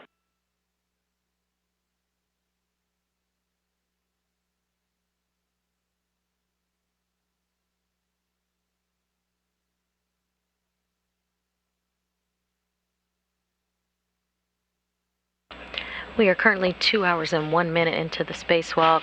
The International Space Station is currently flying 260 statute miles above the North Pacific Ocean. We just heard Bob Behnken give a glove and hap check to ensure that there's no rips, scrapes, or stains on his gloves for continuing the spacewalk. I'm now going to toss it back to my colleague, Leah Cheshire.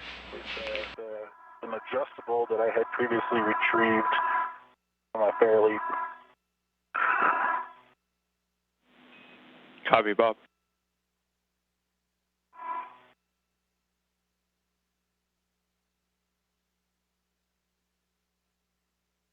Hook. Got it.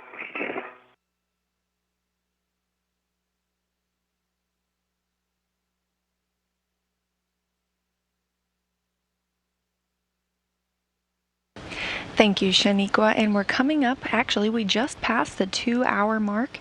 In today's spacewalk, the astronauts set their suits to internal battery power this morning at 6:12 a.m. Central, 7:12 a.m. Eastern. It's been a successful spacewalk so far, and currently our spacewalkers, Chris Cassidy and Bob Behnken, are about 15 minutes ahead of the timeline. Their first task outside of the hatch was to install the RITS. That's the Robotics Tool Storage, a protective unit outside the station, providing thermal and physical protection for tools. They routed the associated cables for the RITS, and it is now powered on and working well. The astronauts then worked to remove the 1A H fixture. The H fixtures needed to be removed for future power system upgrades and were originally attached for ground processing the solar arrays prior to launch. After a little difficulty on the July 1st spacewalk with removing these H fixtures, we saw success today with the astronauts using a wrench and some pliers to remove those H fixtures. Stand straight up. Both the 1A H fixture and the 3B H fixture have been removed, and in the middle of those tasks, Bob Behnken also completed cleanup around the integrated electronics assembly, the work site for the previous 3 spacewalks. Copy, Chris.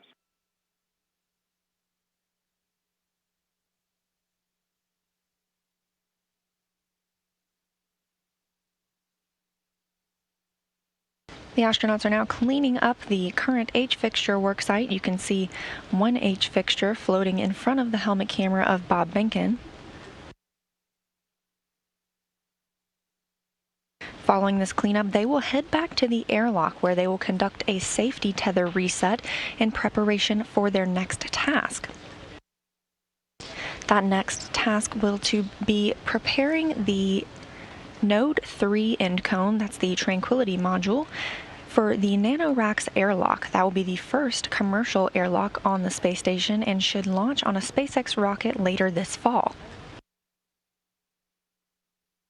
Following preparation of that work site, the duo will then begin cable routing. Following cable routing and a lens filter removal, today's spacewalk will be complete.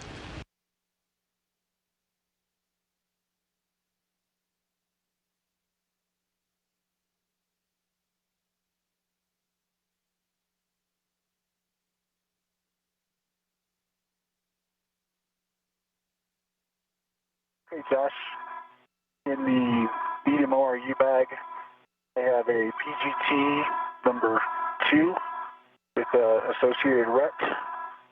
That ret came from my swing arm.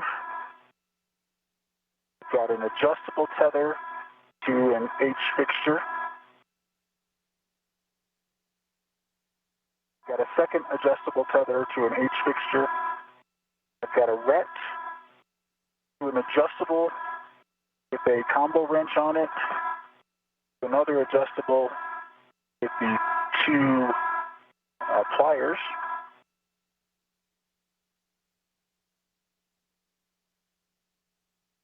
There's also a wrench, a trash bag,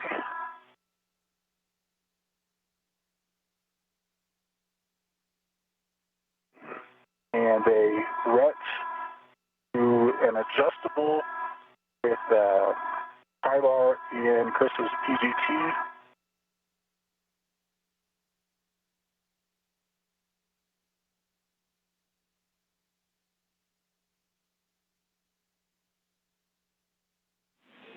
With an additional wrench with a hammer and a PRS pen tool and its associated sheath. Both PGTs have batteries and wobble sockets.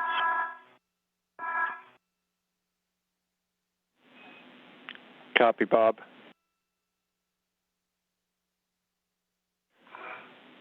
Bob, just to make sure, the two pliers on the adjustable, is that on a ret as well going into the bag, that adjustable? Into the adjustable with the combo wrench. Copy, it runs to the combo wrench. There's also one single free available ret inside of the bag, just tethered with nothing on it. Copy. And Bob, that's a good internal config on the bag. You can pack it.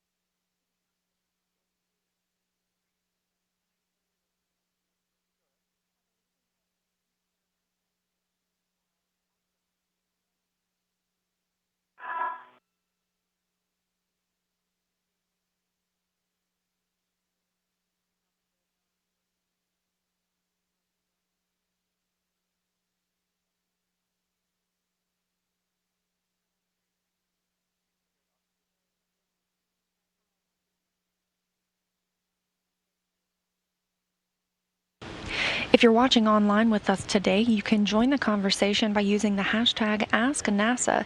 Submit your questions and tune in. We might just be able to answer them on the air. This one is from Kate, who asks, on average, while conducting EVAs or spacewalks, how many hours worth of oxygen do astronauts have in their suits before they need to head back inside? A spacewalk can typically last anywhere from 6 to 8.5 hours because each spacewalk has 2 oxygen tanks. However, the amount of time an astronaut has using that oxygen varies based on their oxygen consumption and the carbon dioxide produced by the crew member.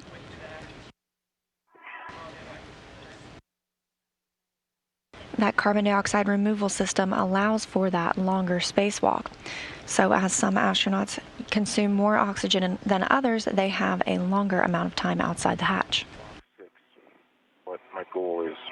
Affirmative. The goal is 6 Papa Papa F6 with the APFR and ingress aid in that with 5.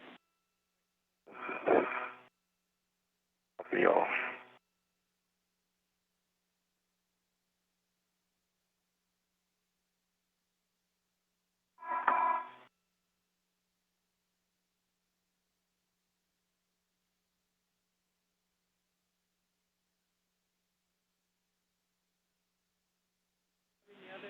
And Bob, big picture-wise, we'll be taking the bag over to the WIF 6 APFR. But before we leave the IEA for the last time, we want to verify the PVR Pippin in place. Okay, copy. The external portions of this bag looks like it's got a large, small, and a small, small. Copy, a large, small, and a small, small.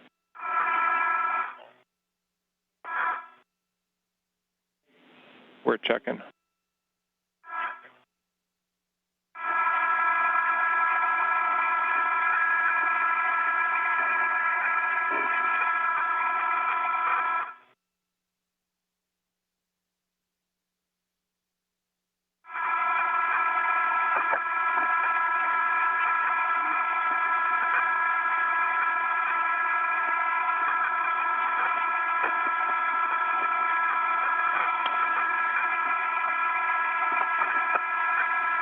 we're just trying to make sure we have all the adjustables we came out with. Can you confirm how many you have on your person before we head in?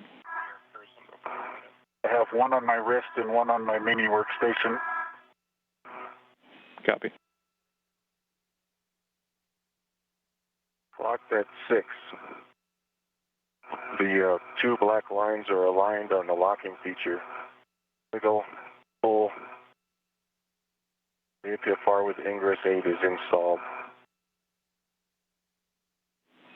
Copy, installed. Quebec, moving Quebec to Papa.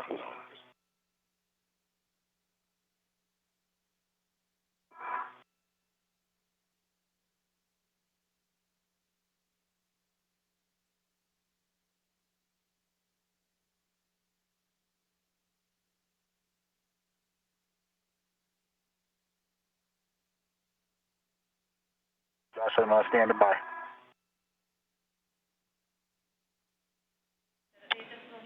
And Bob, we're just trying to make sure on the adjustables. So the two fair leads you took out at the start of the day, we're tracking that one went to a bag and then ended up being used for a H fixture. Do you have the second one on you? Do you know? The second one was just used for the second H fixture. Copy.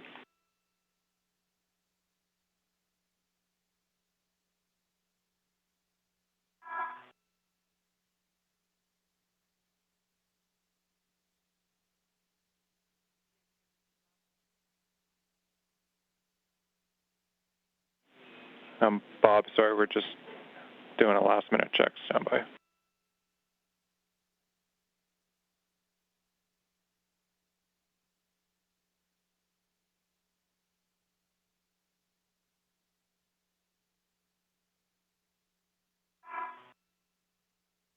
Teams here on the ground working with the astronauts to conduct tools and tether checks before heading on to their next task.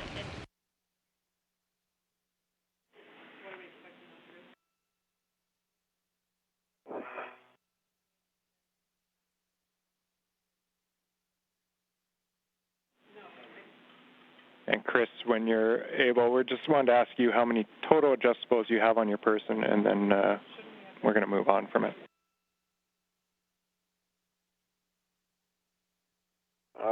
That are not associated with this crew lock guard, you mean? Yeah, it's affirmative on your mini workstation or your BRT. 0. Copy, 0. 6, Papa, box 6, the pitch joint is locked, and the ingress aid is flat against the boot plate. The wire tie was not moved. Copy, Chris. Good config.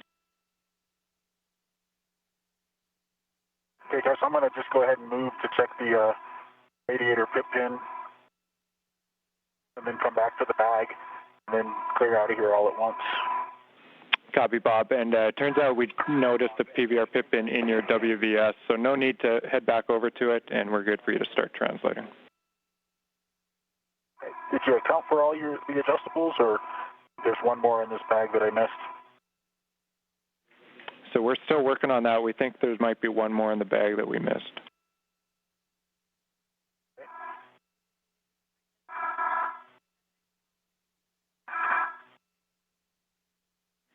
But to be clear, the consensus here is we'll get moving. We'll find it later.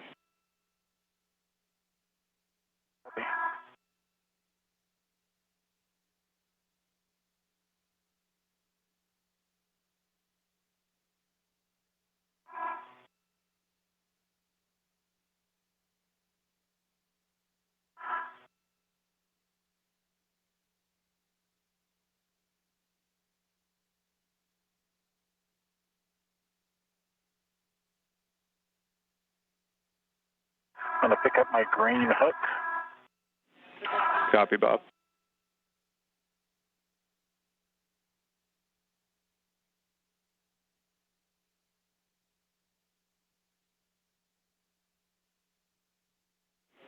So big picture here. Bob, you'll be taking the ORU bag and EP APFR over to the starboard seated cart. Chris, you'll be taking the APFR you just removed back to the airlock, and then once that's all done, we'll sync up for the tether work.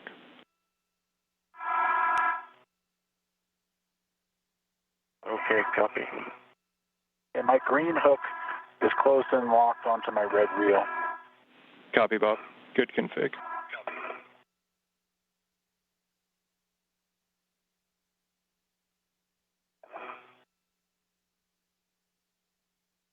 Josh, what's the clocking for this extender? Yeah, so at the WIF 11 WIF extender, we don't have specific settings required. We just need you to tell us how you leave it. Low profile is the best.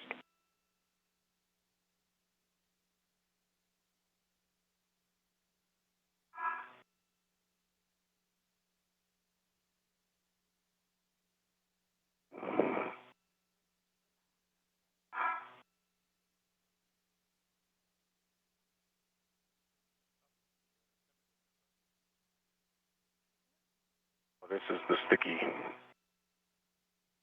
one.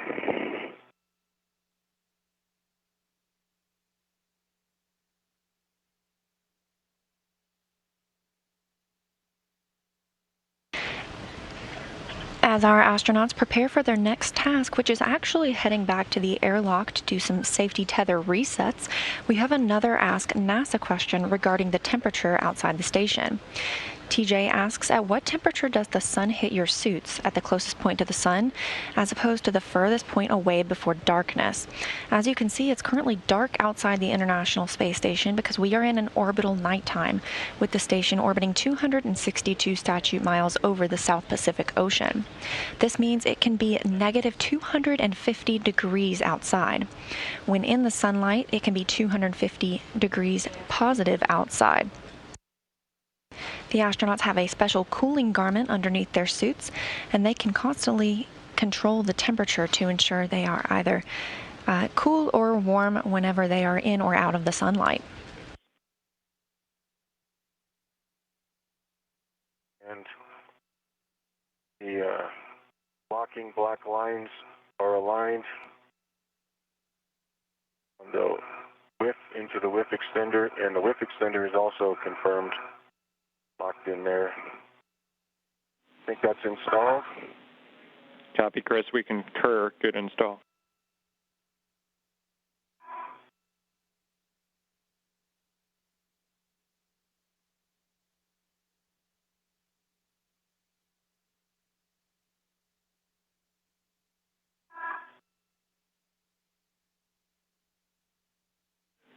Chris, if just before you leave, make sure that pitch knob is popped out for us.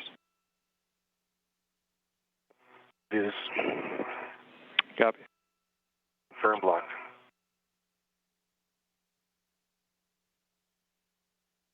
We'll open the thermal cover. Your go for that. We see opening the thermal cover and stow in the bag.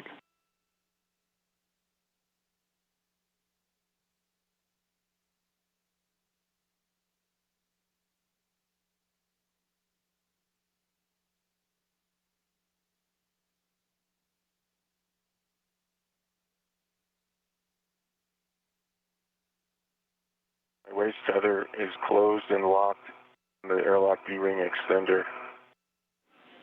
Copy, on the waist. crew hook side. It's closed and locked on my right D-ring extender.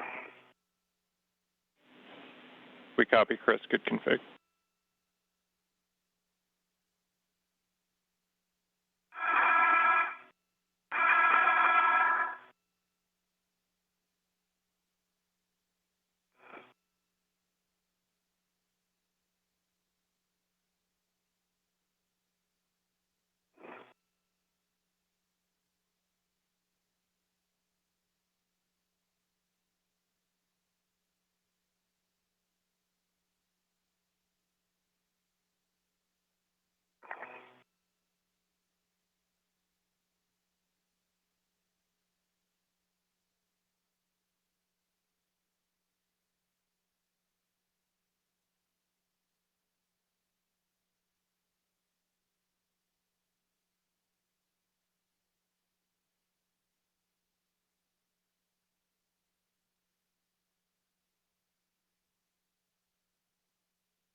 Hey, Josh, I've got the ORU bag bundled to the APFR, and it's the APFR is tethered to my BRT. I'm going to release the APFR, throw it on my BRT.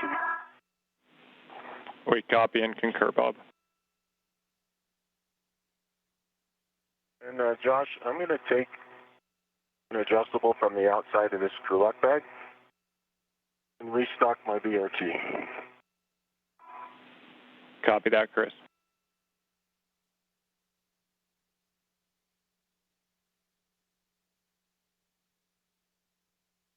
You know, my BRT has an adjustable on it. Copy that.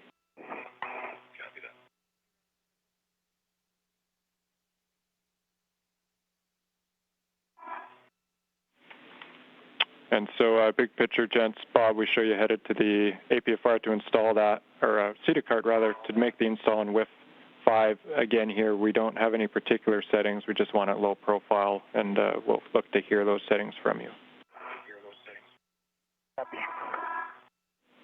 And then for Chris, once you're complete with the bag ops there and the tether moves, we'll come back outside the airlock and walk through some of the Pippin inspection steps.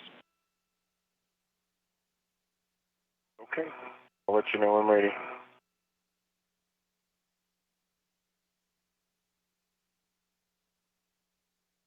From NASA astronaut Bob Behnken's helmet camera, this view right here, you can see he's holding the APFR. That's the Articulating Portable Foot Restraint. That gives the astronauts a place to secure their footing and work from whenever at a different work site. He's going to be moving that to a different WIF or work site interface near the CETA cart. CETA stands for Crew and Equipment Translation Aid.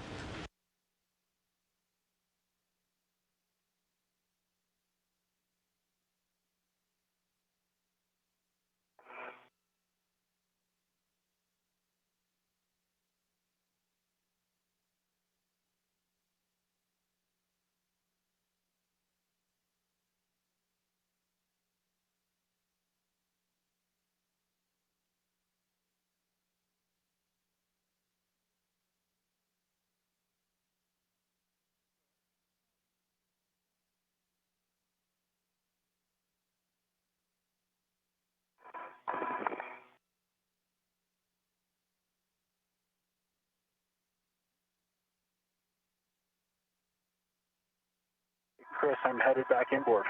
Roger that. I am secured to the, in a load path manner to the airlock Uranus Center.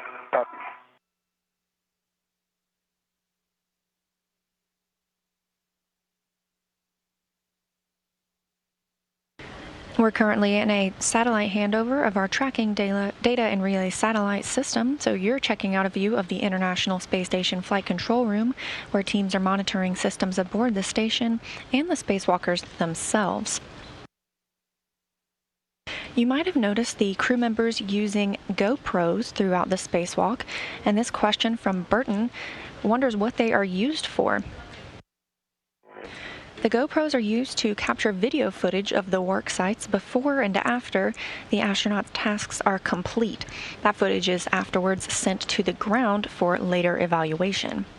The GoPros also capture some pretty stunning video footage of the Earth, as recently shared by NASA astronaut Chris Cassidy on Facebook and Twitter.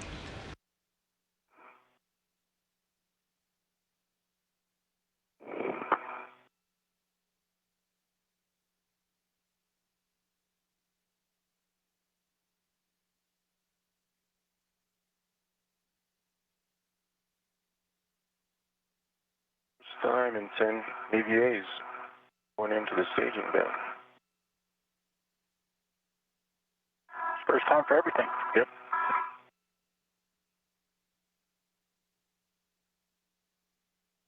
Hey, Josh, I've got the still camera.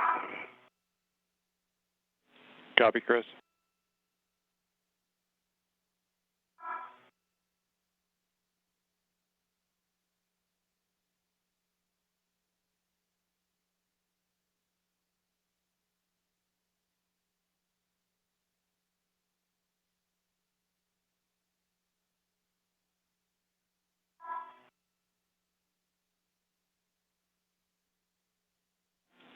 And so, Chris, like you're doing there, we see as many pictures as you can grab. And the first bullet that the team here was interested in is just looking to make sure that the grounding strap wasn't pinched behind the Pippin and that there wasn't any other kind of FOD behind it, preventing it from going all the way in. Affirmative. Grounding strap is not pinched. Copy that. The second question was looking for your thoughts on how or if it would be possible to tie the Pippin in place so that it couldn't come out. And options here were to secure the Pippin itself or to secure the lanyard that is connected to the tip pin. To install, tie down either of those with a wire tie. Let us know if you think that would work.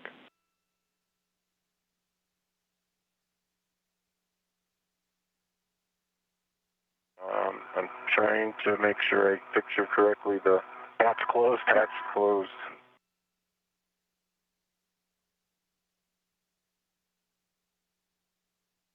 And Josh, I'm clear to continue all the way to the CETA card. Is that right?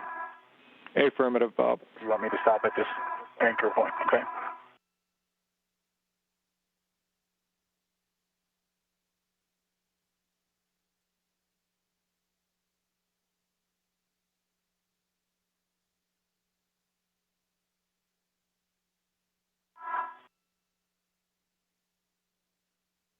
This view from Chris Cassidy's helmet camera shows the astronaut is at the airlock of the International Space Station, where he and Bob Behnken egressed this morning.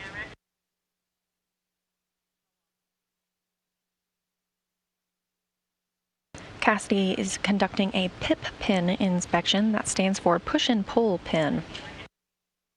Meanwhile, Behnken is on his way to the CETA cart, the Crew Equipment Translation Aid, to install an Apfr. That's an articulating portable foot restraint.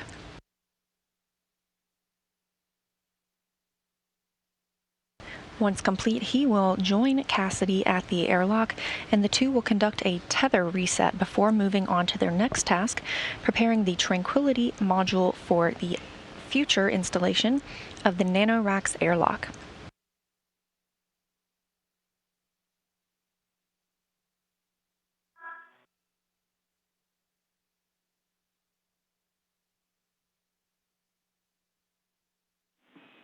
Chris, we see you taking lots of pictures. Thanks for that. Reminder here was that, if possible, we're looking for the still photos and GoPro.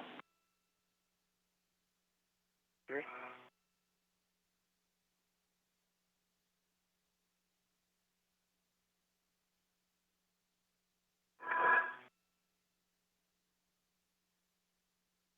One of the lanyards, I don't know if you, on the aft side hatch,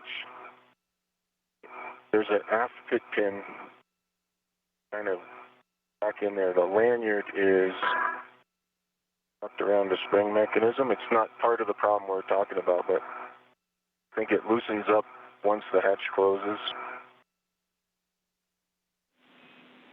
Copy. It's different from the other side is what I'm saying. Roger that.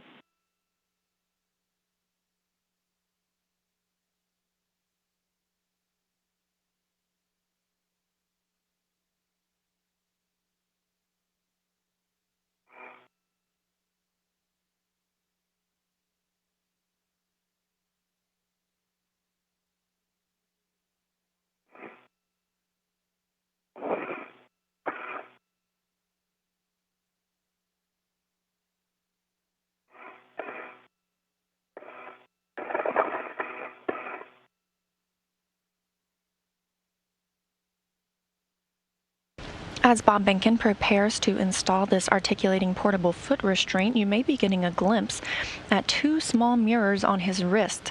So good eye, Kess. He says he's currently watching the spacewalk and wondering what that mirror is. The primary reason the crew wears these mirrors on their wrists is to be able to see the front of their spacesuit because that's out of view. The labeling on the front of the spacesuit is written in mirror image because it's intended to be read via those mirrors. This helps the astronauts be able to see the switches and labeling on the front of the suit, including for things like volume, display contrast, and even their cooling settings. Copy, Bob. Clocking is 7. Clocking of 7. Pitches Papa Papa. Get you rolling, y'all, once the bag is off.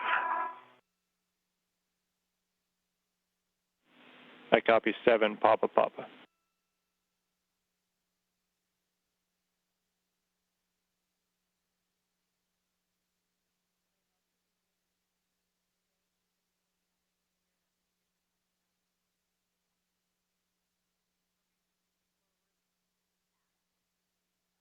Feeling any better about that thing, Chris? Well, instructions don't move it in the bad direction, so they're both fully smushed in, you know? Yeah. So without moving anything, I'm not really getting any concrete data. I'm not advocating moving it. I'm just, yeah. Chris, we have an ask here if you can point at the aft issue that you were talking about with the lanyard. Just point at the aft lanyard in WVS. Thanks.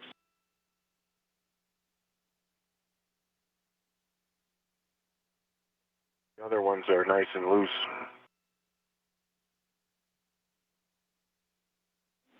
Okay, copy. Thanks. It's helpful. I have one more question for you, and that's just your thoughts as you look at that on a Pippin replacement. So if we were to try to replace the forward Pippin, how's the access, and specifically, do you have access to the bolt head tying down at the lanyard?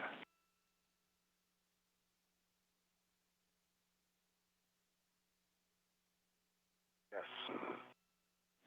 Copy. You need a kind of IVA tool, but I'm sure the OSAs can come up with that plan. Okay, copy that. I think you'd need, like, I think it's called a universal joint that allows the tool to bend in 2 axes. Roger.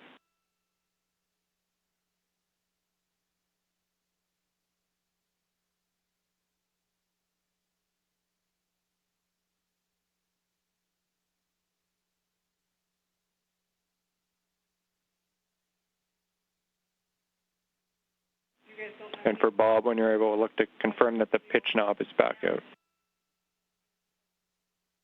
Yes, the pitch knob was back out.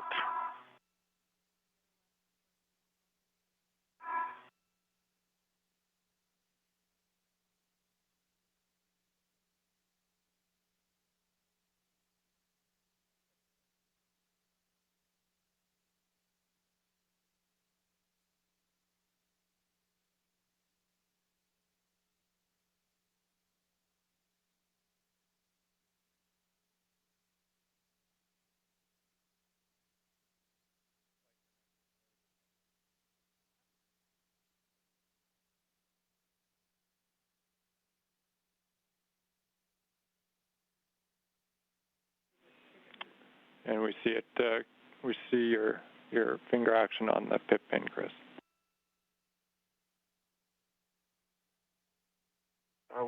What else can I do for you here, Josh? I think GoPro's complete.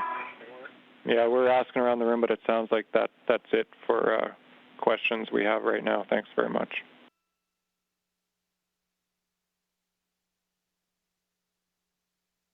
And the remainder of the settings are Foxtrot 9, Josh, for the APFR and F8 with 5.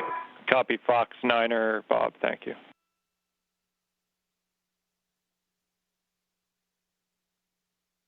And so that's good. We're synced up at pretty much the same time between Bob and Chris. All we've got left to do is the anchor reset. So Bob, let us know when you're out there.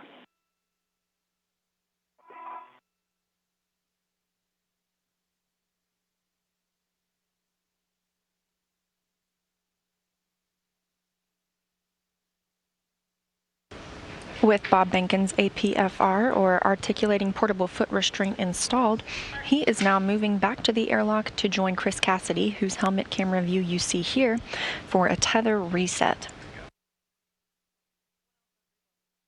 We are 2 hours and 36 minutes into today's spacewalk. Okay, I'm at the anchors. Copy, Bob. So you can tether to Chris's anchor hook. It should be on 3061.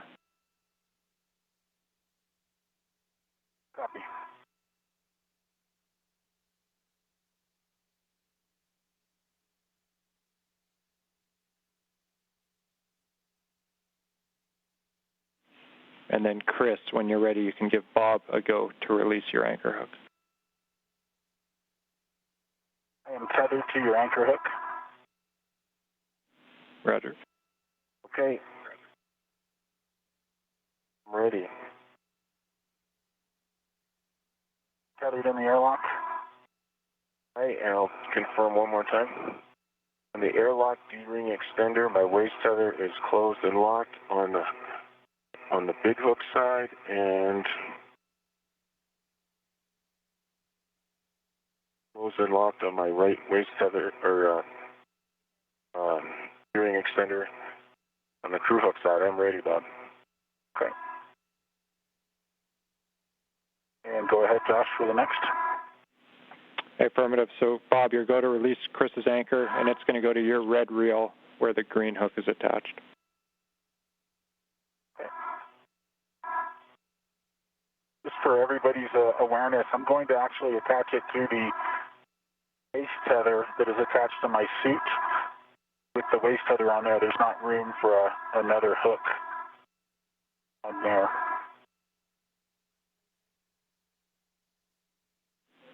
Copy, Bob. We're checking.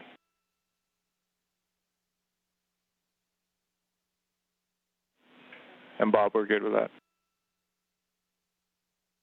Chris's anchor is closed and locked to my right waist tether hook, which is also closed and locked. We copy, Bob. That's a good config. You can retrieve your anchor hook from 3060, stow it on your mini workstation.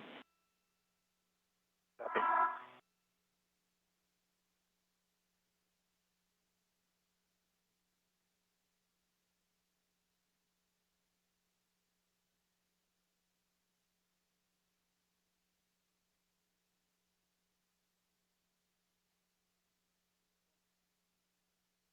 Cover is closed.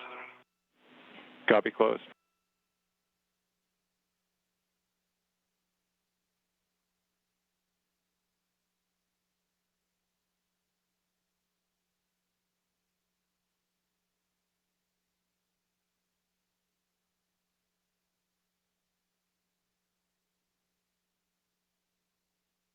Okay, I've retrieved my anchor hook. Copy, Bob. You're going to translate to the airlock. Reminder on both CETA carts to double tap basically the last brake that you pass. Copy. You've got everything you need for the APFR, correct? With 5. Affirmative. Okay.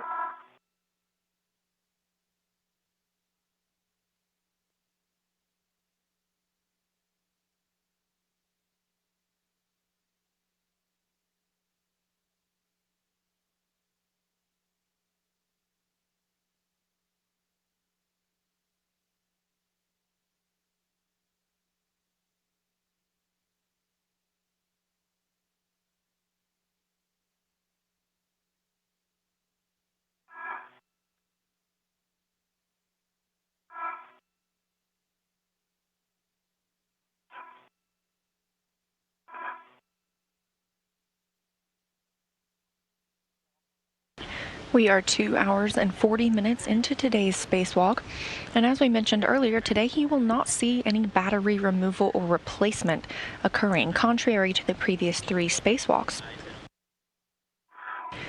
The astronauts moved speedily through those removal and replacement of nickel hydrogen to lithium ion batteries in the first 3 spacewalks, leaving time for these other upgrades.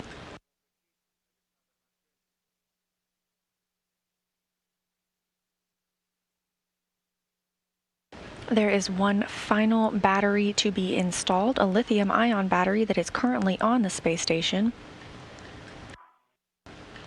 The battery it will be replacing tripped last year and was rendered and was needed to be disposed of, so it was replaced with nickel hydrogen batteries. Those will be removed and replaced by that lithium-ion battery in a future spacewalk.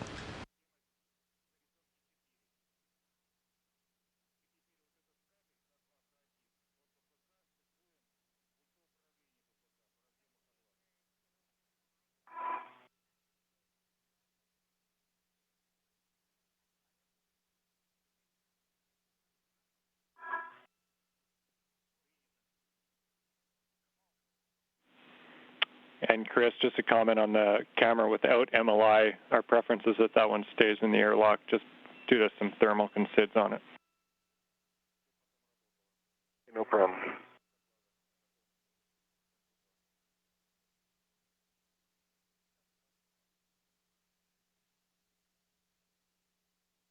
I'm almost back with the other one, Chris. Be that, I got you in sight. This view of NASA astronaut Bob Behnken on his way to the airlock to meet up with Chris Cassidy. You can tell this is Behnken by the red stripes around the legs on his spacesuit. That designates him as EV-1, or the lead spacewalker for today. Today marks the 10th spacewalk for both Behnken and Cassidy. Large ORU bag, and I'm bringing back a medium. Concur. And we can leave the medium outside, or does it need to go back to the airlock? Let me ask, Bob. I'm right here with I got a hook foot away from me. It can go in there. Okay, sounds good. Like 2 seconds. It's the same effort, I guess, is what I'm trying to say. Copy. And we concur with that plan. We're also good for the medium ORU bag to stay outside, either option.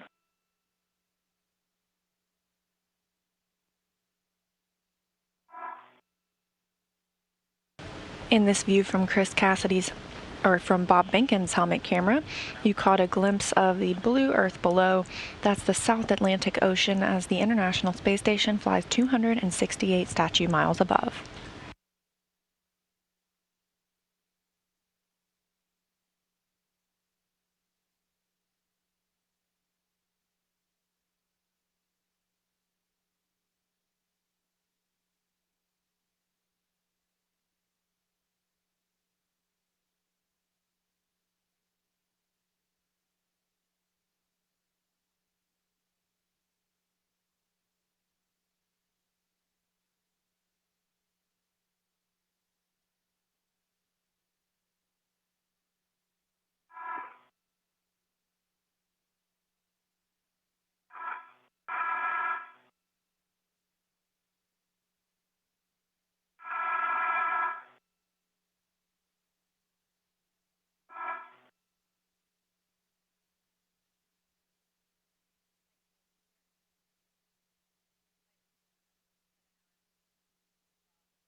Ready.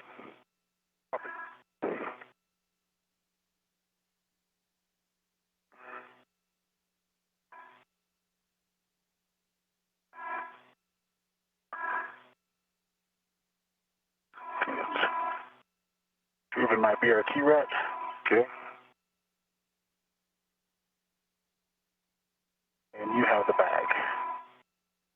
Get the bag.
Just going to real quick tidy up the camera. Sounds good. We copy.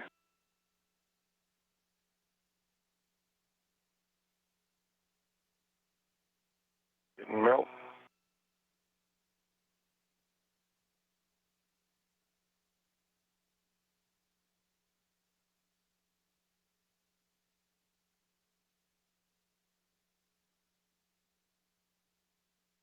Okay, camera without MOI is stowed in the staging bag. Copy.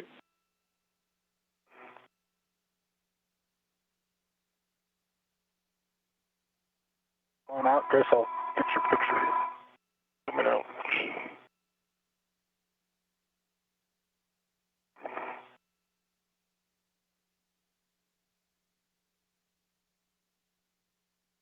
Where'd you go? I'm on the airlock.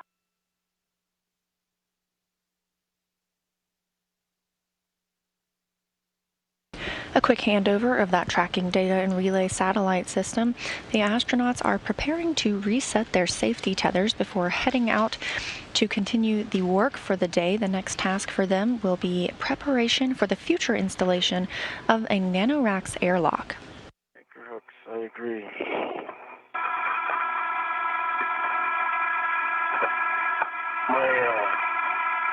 Both my safer handles are down. I can see both of your safer handles are down. It looks like I got a non-retracting, just a little bit, a little. Okay. We copy safers down.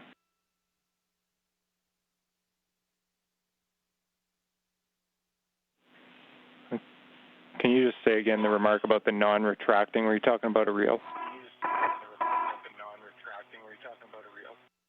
Take each other reel, yeah. Take each other reel, it's fixed. Okay, copy. We lost you there for a bit of a longer handover, but next up we'll do the anchor resets. Bob's, yours going to the forward external D-ring.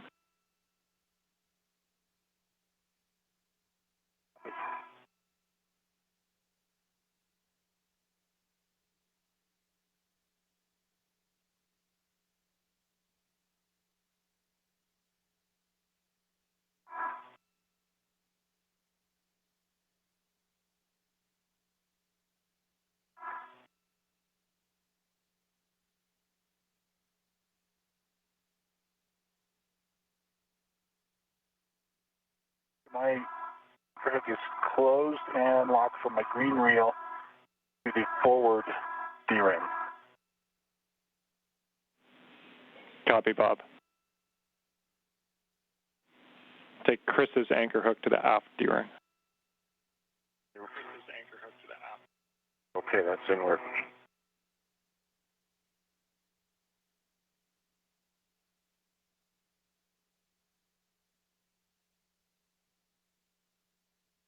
The two anchor hook closed and locked, aft D-ring. We copy EV2's closed and locked to the aft D-ring. Chris, Bob, when you guys are ready, Chris, you can give the go for Bob to, Chris, you'll release your waist tether from the airlock D-ring extender. It's complete, thermal cover coming close. Copy, close.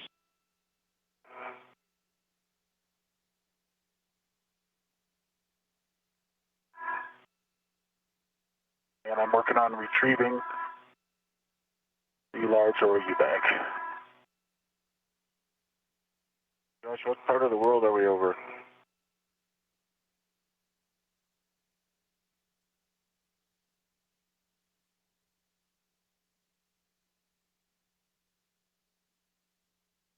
Blue part.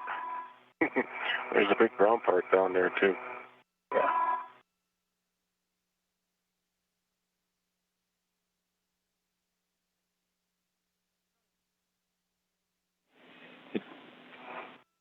I've got the large OU bag onto my DRT. I think we play follow the leader. Mm-hmm. Copy, No Bob. tree.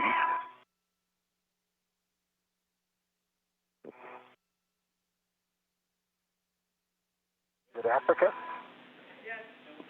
You'd be amazed at how much discussion this is generating. If you heard the NASA astronauts discussing where they might be coming up. Africa, probably Angola. Okay. They are approaching the coast of Africa, Angola specifically. Okay, Bob, I think I'm ready to go if you are. I am ready to go.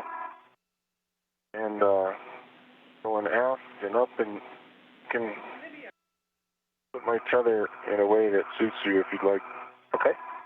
That is low profile like you read about, Chris. Hard for me to find material to read about that.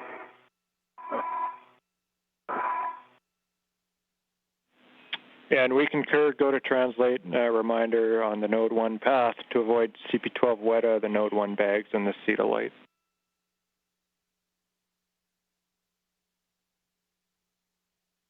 One bag and a seat of light. Okay, copy all.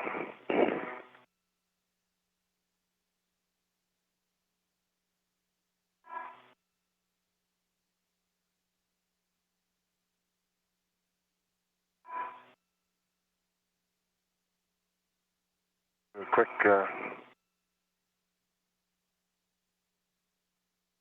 check for Doug.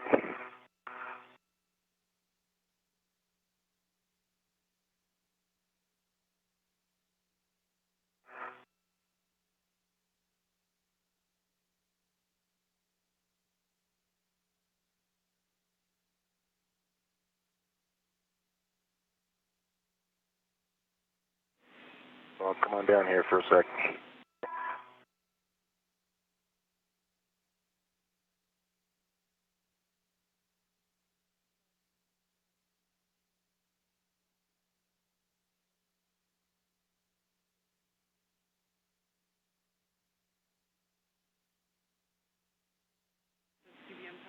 And Chris, we did lose your WVS. We think you might have bumped the power switch. Oh, my bad.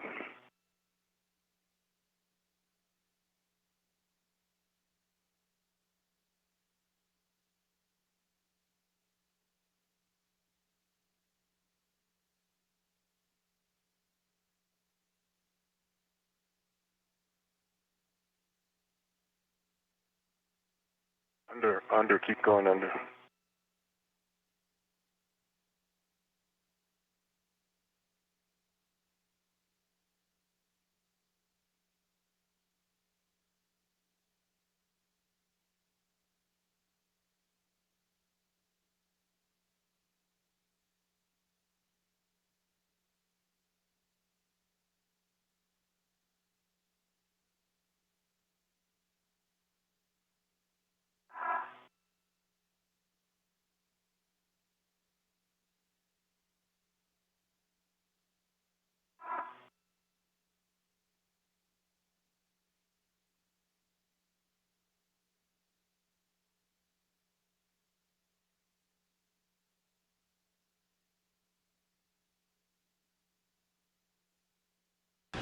Bob Behnken and Chris Cassidy are now on their way to their next work site. That's Node 3, or Tranquility. That's where the life support systems for the International Space Station are housed. They'll be working specifically at the end cone, as this is where the NanoRacks airlock will be delivered in the future. The airlock will be the first commercial airlock on the space station and will launch on a SpaceX rocket later this fall. Today, the astronauts will be preparing the area for that future installation.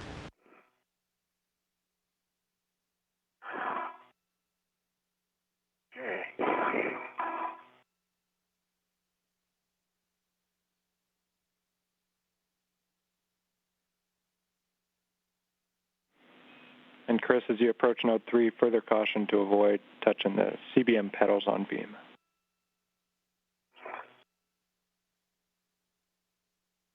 Okay. Great.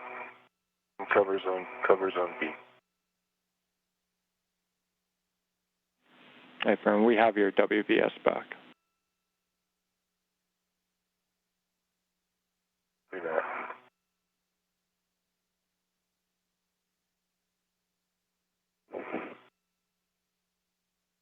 WVS stands for Wireless Video System. That's the helmet camera view you're getting right now. This one is currently from Bob Behnken's helmet camera. Chris Cassidy just reset his so that we're receiving imagery from his helmet camera as well.